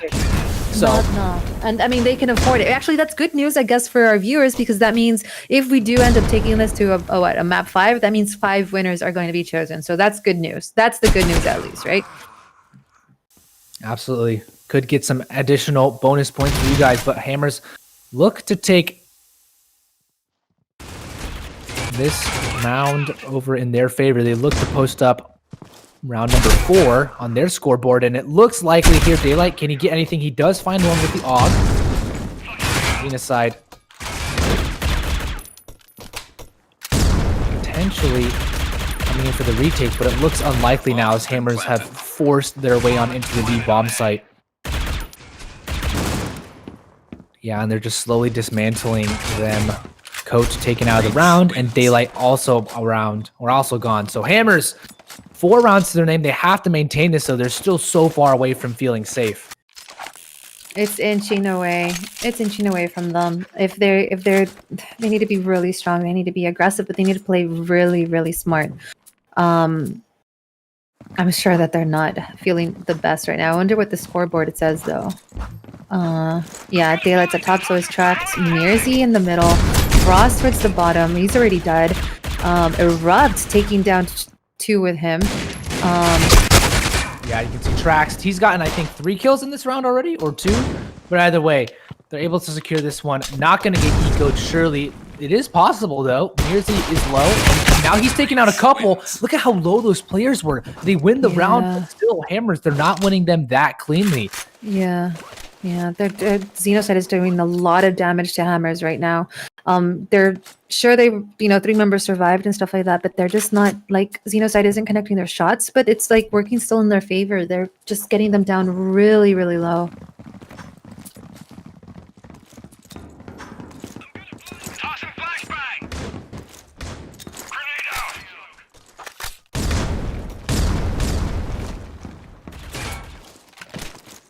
Yeah, Xenocide, if they can maintain a round or 2, this would break the morale of Hammers, and that would take us to map number 5.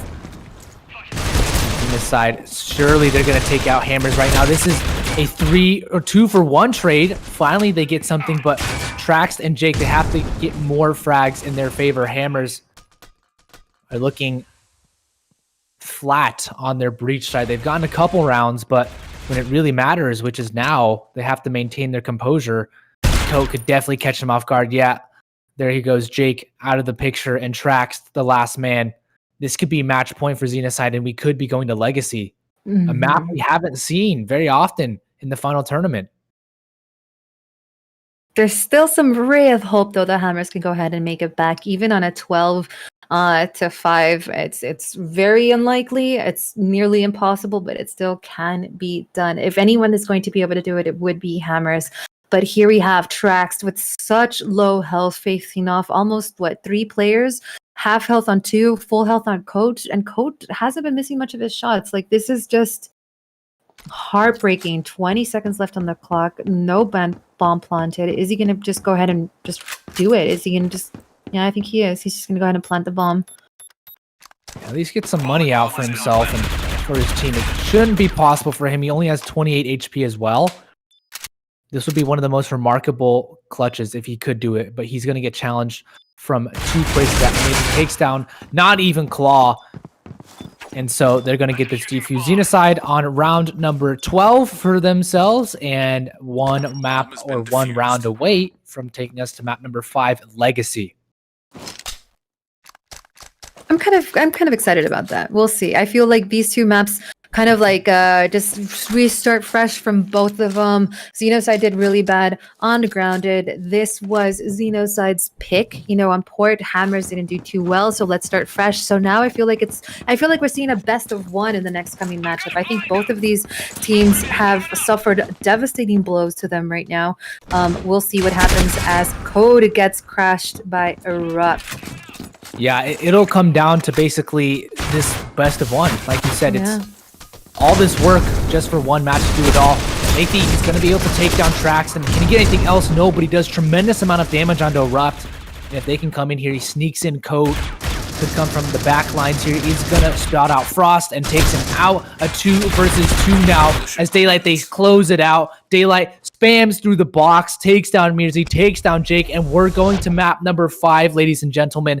This is an absolute barn burner of a series, best of 5. That's what results because of this. And well, you have it, ladies and gentlemen. We're going to Legacy. We're going to the final map. I'm excited, and I mean, we'll expect some amazing critical ops from this.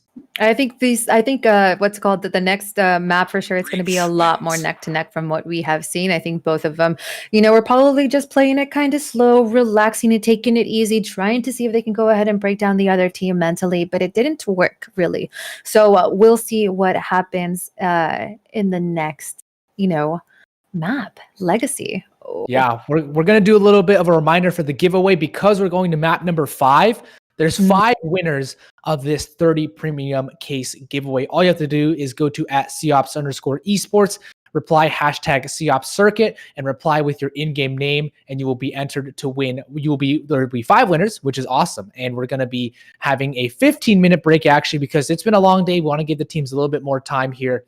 And we're going to map 5 with Legacy. So 15 minutes, we'll be back. Do whatever you need to do. We'll be here as well. And I'll see you in 15 minutes.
Pick up the phone.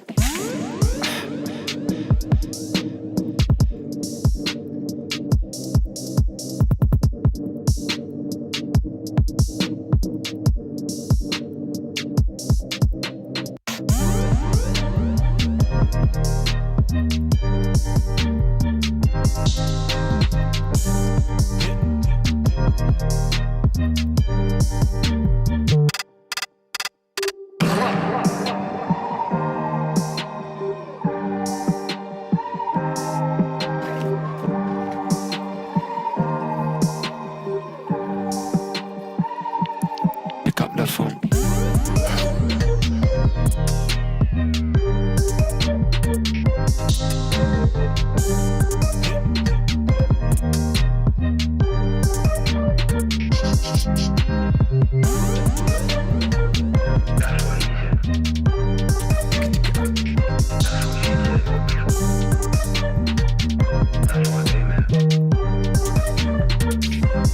Pick up the phone.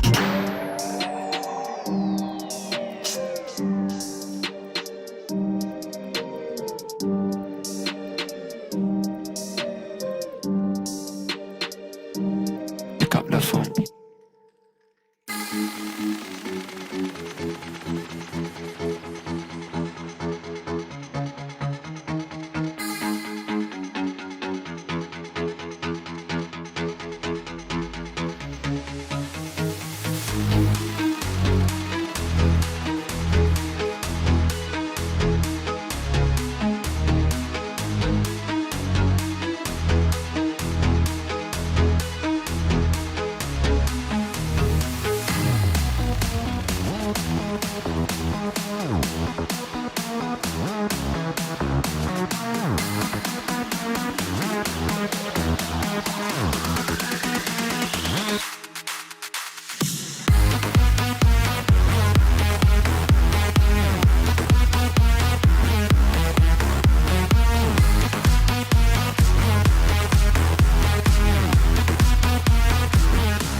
down there. A little bit of damage on the him, but Mickey is fast on the flank. And Sai gets 2 massive frags there. Allows for his team to come in. And now Sai's going to be able to get the 4K.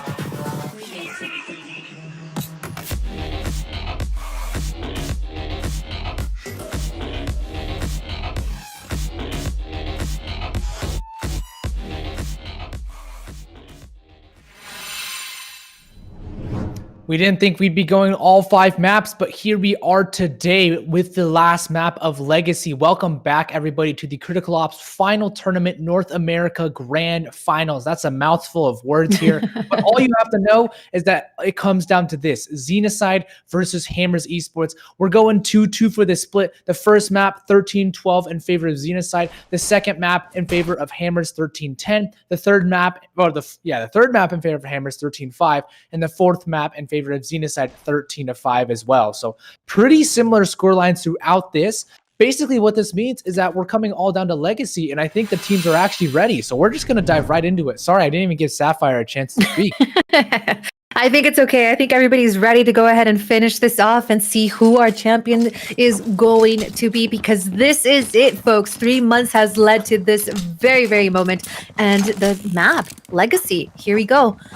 Yeah, I think they were going for a possibly very fast B push, and Xenocide are all here over towards B as well. This is very interesting. Finally, for the first time, they're actually going to the bomb site that the other team is on. So this is going to be a bloodbath, a brawl to say the least. And we're going to see here, how do they come about this? It's going to be Xenocide to systematically pick apart the push by Hammers. Nothing can really be done by them. And Mirzi, the last player that just died, Jake, the only man standing for Hammers. Coalition We do see him taken down. Not a single kill seen on our screen, unfortunately, but we can see all through the kill feed. And yeah, one thing mentioned to us, actually, we did get some information, is that Nathy, he was saying that his fingers were a little bit tough. He said his fingers are burning.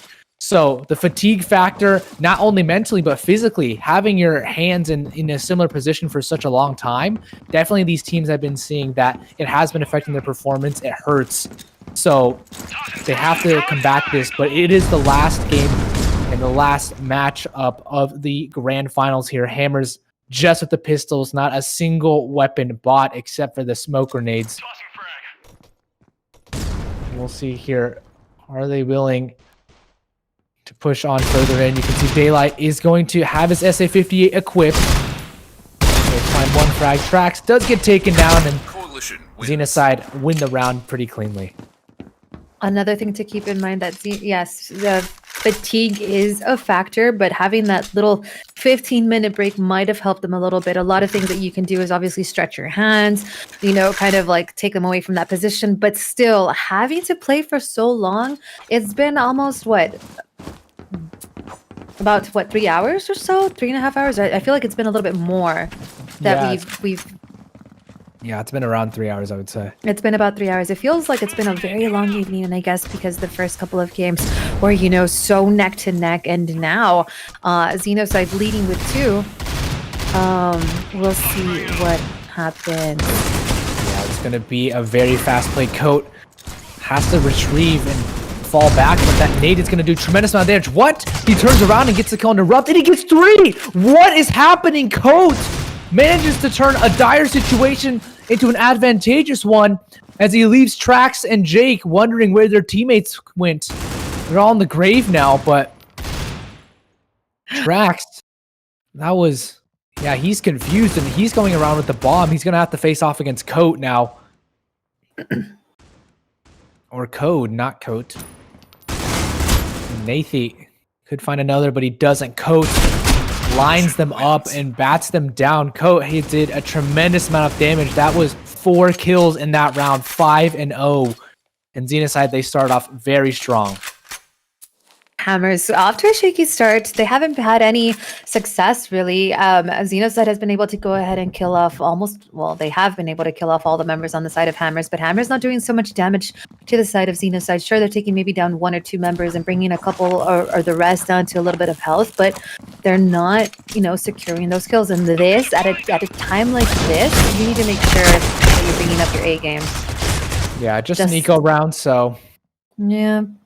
Should be pretty standard hammers. Don't be getting too much. Jake does find a nice little headshot on the code, but that should be all they get. Traxed in the corner. So yeah, Xenocide starting off pretty strong. This is a pretty heavily known to be coalition-sided map, though.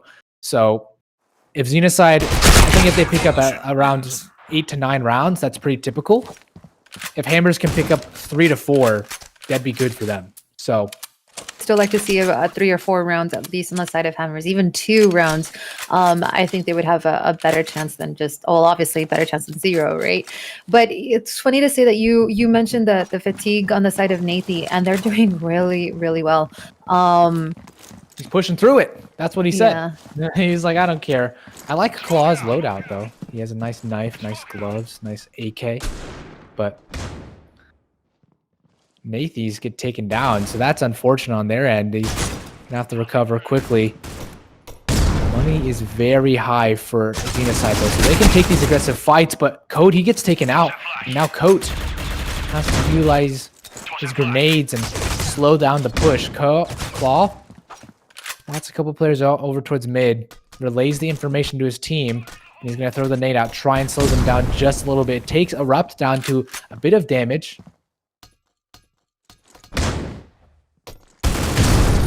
Yeah, Claw, you can see him trying to defend the best he can right now. Is him going to get bombarded with grenades, and Hammers, surely they can get a round now. A 2 versus 4, a retake on the B bomb site is pretty difficult when it comes to Legacy, especially when it's a 2 versus 5, actually, not even 2 versus 4. And yeah, Hammers, they take a round convincingly, not a single player dropping. So Now one with thing the- that they did Well, away yeah. with the new update and everything was I hope you guys noticed Subway is no longer an avenue to enter, and I guess it was very, very extremely very rarely used. They had made some surprise showings in tournaments, but other than that, there's no more Subway in Legacy. And another one of the changes, I think something was done to the doors. Yeah, I think the doors, either they're lit up more that you can wallbang them. I'm not sure which one, but I like the lighting of the map overall a bit more. You can see here, Hammers are taking every fight they can at 3 versus 3. Yep, Frost just going to shoot through the little side of the door, and Claw going to come in for a backstab frag as well. Teammate Coat is also there. So, oh, shots barely grazing by Frost's face at the top. And Jake, he's going to take a little bit of damage. Frost down below over towards stairs. I just see Code emptying his clip, giving everything he has at that location right there. He's really trying to get some attention. There's Claw also. Trying to figure out where everybody is. He knows that they're low, so he's gonna have to come here and find something. If they line up for him, actually, he could go for this, but maybe he's just trying to look for the bomb right now. I don't think he's gonna be able to get that. Yeah, it's gonna be dire, but Jake takes him down eventually. Is Jake able to survive? No, he's not. So everyone goes down in the detonation. Hammers finding their second round on the breach side. This is starting to be pretty good for them. Xenocide, though, they can still buy.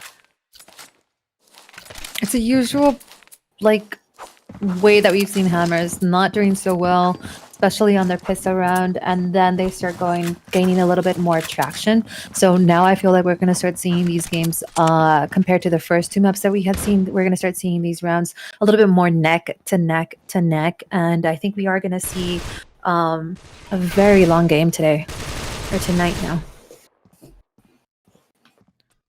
Will Claw be able to hold down mid?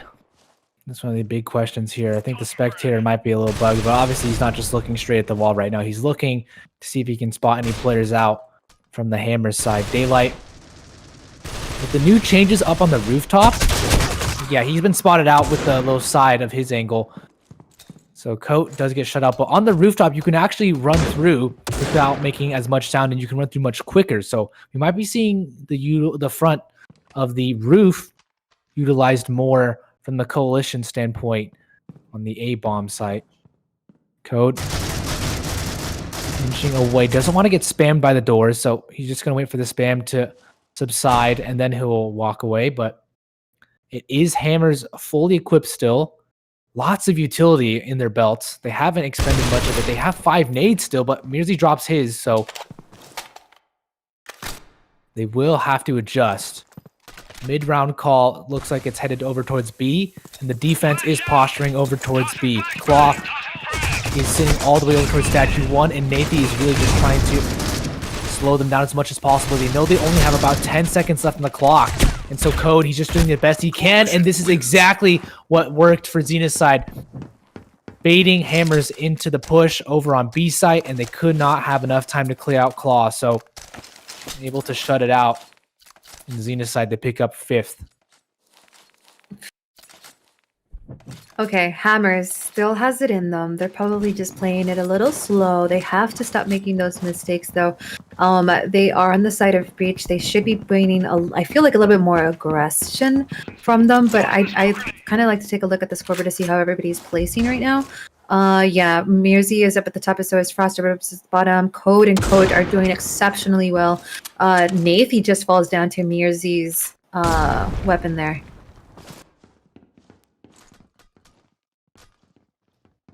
The Hammer's very much sat up over towards News. Code able to get the flash off, but nothing else as Frost trade frags him, so Erupt. He's not doing the hottest this game so far, but he could change that. He's not going to. Daylight, in fact, bolsters his KD, and it's a 2 versus 2. Evens it up. Coat and Claw have a great opportunity to close out this round, but the bomb not even planted, just now starting to get planted. So Trax really moves out of the way. Oh, Coat, timing's going to be more favorable for Trax as he moves right out of Coat's vision. Not sure if he's aware of the player over towards top, his position. But Jake, yeah, if Jake peers out, he will win the duel here. I don't think Coat is aware, so he's been spotted out, and Jake is going to run down. And yeah, well, it was his best effort. Coat gets shot from the back of the head. Trax takes him down, and Hammers now. This is going back and forth. We're talking 3 to 4 rounds. If Hammers can get more than 4, I think they're set up for the success and possibly a win on their coalition side. But I still think Xenoside is not going to just give it to them, hand it to them really, really easily. Hammers is going to have to put in a very strong fight in order to take off a few more rounds on Xenoside's side. But either way, they're doing really well. I don't feel like these games are as chaotic as they were in the beginning. Yes, we are seeing a few brawls here and there, but still really early to see. Yeah, I mean, the rotations are, I would say, out of the maps, if you would compare Canals to that of Raid, the rotations on Legacy are pretty medium, right? You can get there somewhat quickly, but it's not the quickest. So I think that's what's contributing to a little bit of a slower paced game. They can't necessarily just rush all the way together because the rotations might take a little bit longer, and they can't stack one bomb site because of that same logic. So Nathie will take down Mirzi. And Xenocide once again holding pretty strong. I do believe you can spam through, so Code is going to hear Frost and can avoid a sniper rifle just by a tiny bit. He does take him down the door in the end. And Trax is going to get swarmed by the alligators. Does take down Code, but he's surrounded now. Flashbang to deny his vision, and they are all sitting around him. 25 seconds left. Surely he doesn't get another kill. Yep. Coat takes him out. And I mean, the scoreboard, I want to see how these teams are playing up. Yeah, Code 11-5.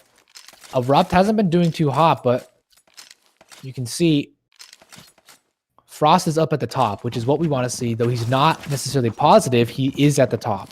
And the kill distribution for Xenocide is very, very even. Only 5 kills separating their top and their bottom fragger.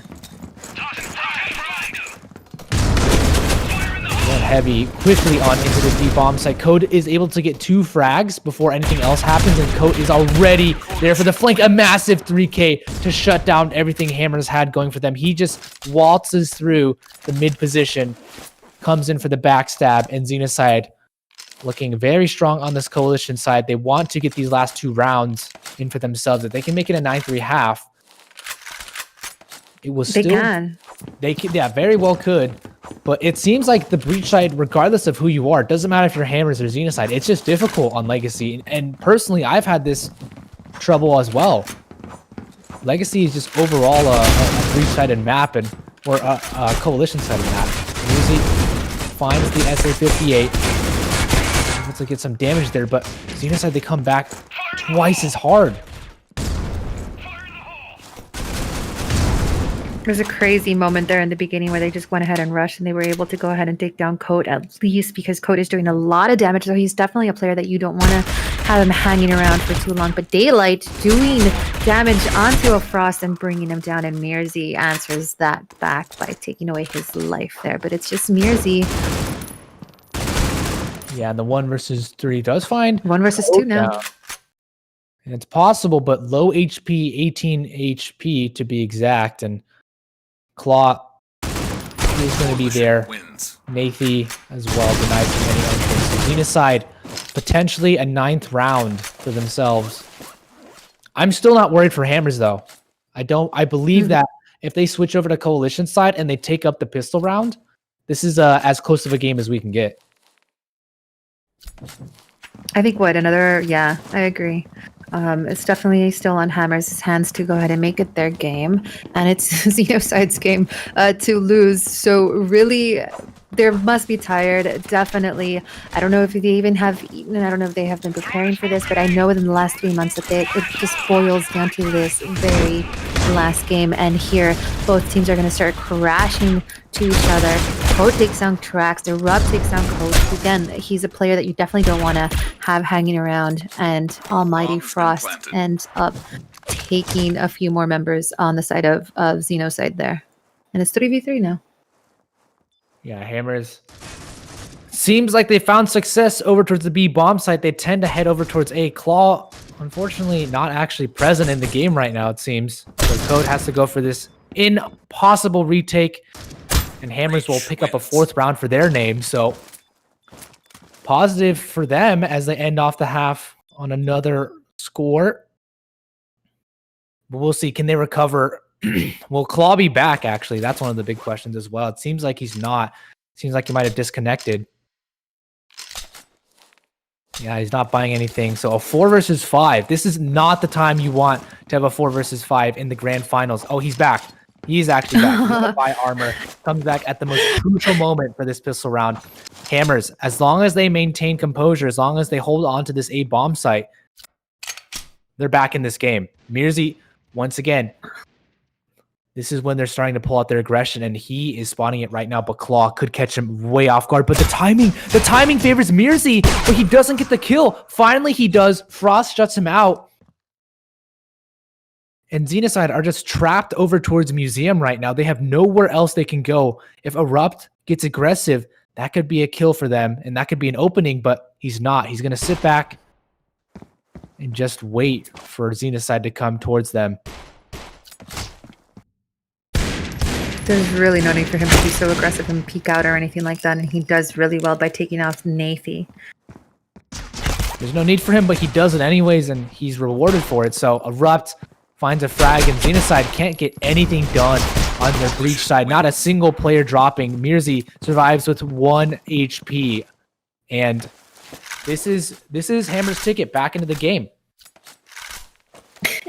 And again, we will see, well, are they going to be able to go ahead and come back from this? And I'm going to say probably yes, especially since this is a more coalition-sided map. Also, they are the kings of reverse sweeps, right? So here we go. Let's go ahead and prove us wrong. But either way, these 2 teams are doing well. Yeah, nades. Oh, those are going to do so much damage. So much damage done on the Nathi and Coat and Daylight. They do get the kills, though, but that slows them down quite a bit. In the rotations from Hammers already here, you can see Frost going to get a double frag. Same thing with Erupt. They're just going to tag team, and everything stops in its tracks. As we see Hammers pull up a 6th round. Xenocide not being able to break through that. We have Frost sitting comfortably at the top with Code, Mirzi and Code, and then Trax and Nathy. So Frost was doing pretty badly in the beginning, but now he's starting to connect those shots and landing those kills, which is doing really. It's doing a good job for him, basically. He's doing really well now. Frost finds the nades to be somewhat useful. Chucks it out, tries to get some damage out, but won't be able to find a kill. Just a little bit of a tickle on the coat. So Hammers don't want to give away any early advantage. Holding on to a bit of utility that they have. Xenocide also have 3 nades on their own, but there goes Nathan. He gets shut out. The doors being spammable now really open a whole new world of possibility for these spams. This coat just creeps around over towards glass, hoping that no one spots him out, but they're playing double over towards B. It's not a typical setup. So the bomb gets acquired, gets picked up from mid. We're just watching, but Trax is going to come out here. He's going to take out Coat. Daylight comes in for the trade frag, but it's still advantage Hammers, and they're going to dig deep into that advantage. Erupt, just trying to do as much as he can. They're going to take him down and claw. Only person left, not so much anymore. Hammers 1 round away from tying it up, and Xenocide look a little bit flat on their breach side. They're losing that momentum. That consistency has been broken. Hammers has found the weak spot and is taking them round by round. And if, oh my god, I'm just shaking right now. It's so close still could be anybody's game, but it does seem to be favoring Hammers a little bit more than it is on Xenocide. And I wonder if Xenocide is just too tired to maintain their composure and get those kills. Almighty Frost release down Code here, and Code ends up taking down Erupt, and it's Nathy left with a little bit of health, and Trax falls. Frost oh my goodness. falls. This retake doesn't even need to happen. Yeah, they're just going to go and defuse the bomb. They've taken out everyone. Tie game! I think Hammers have this one. They have the momentum. They have the economy. They've gotten every single coalition-sided round. And Xenocide, they have the money to buy now. This will be the testament. Or this will be the big test, not testament. If Xenocide can crack Hammer's defense in round 17, this will be back and forth until the very end. It'll be neck to neck.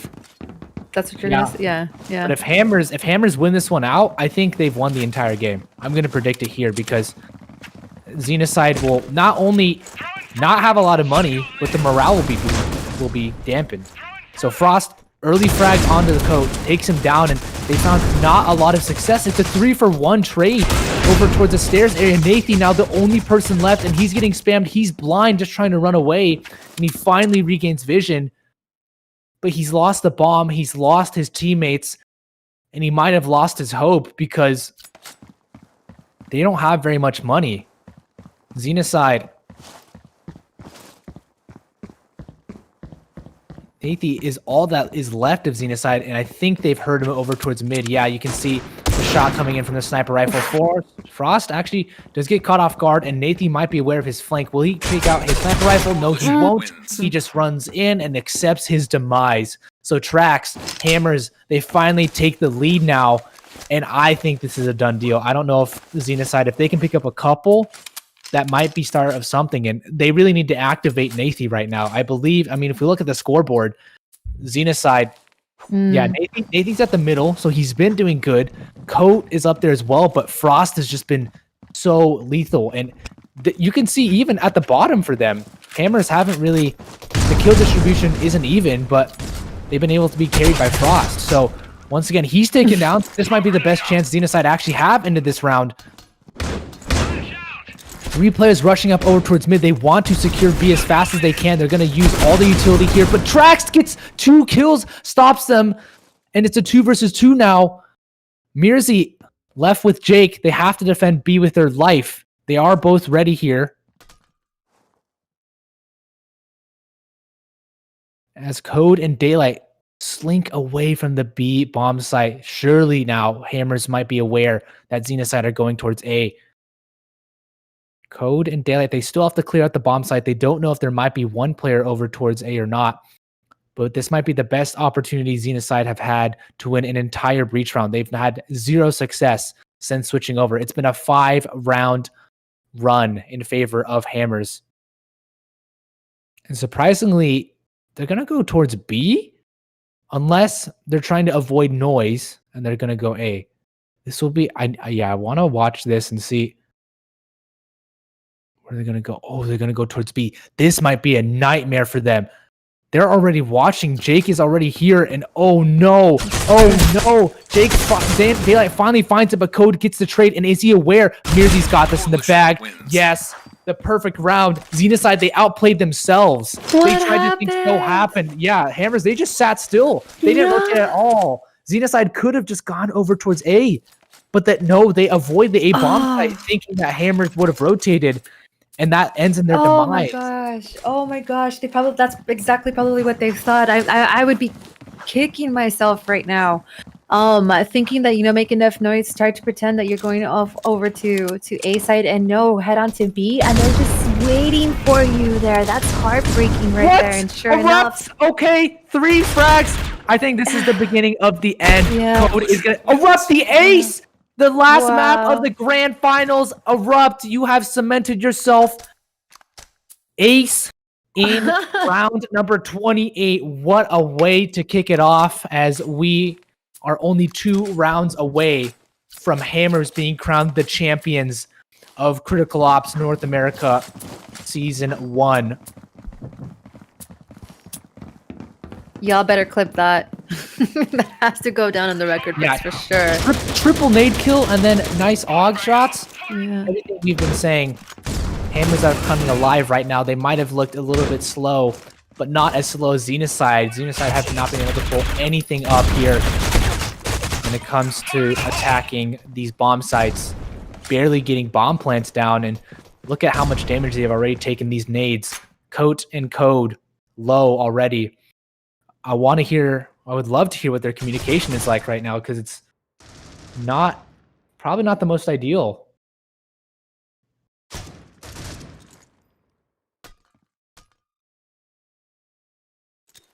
Slowly creeping in is this Xenocide's that I don't think they have it. I don't think they have it in them. They're tired. They're still giving it their all, but they're just, making those simple mistakes, making their position known right now. And they're just going to go ahead and fall back, not take it through.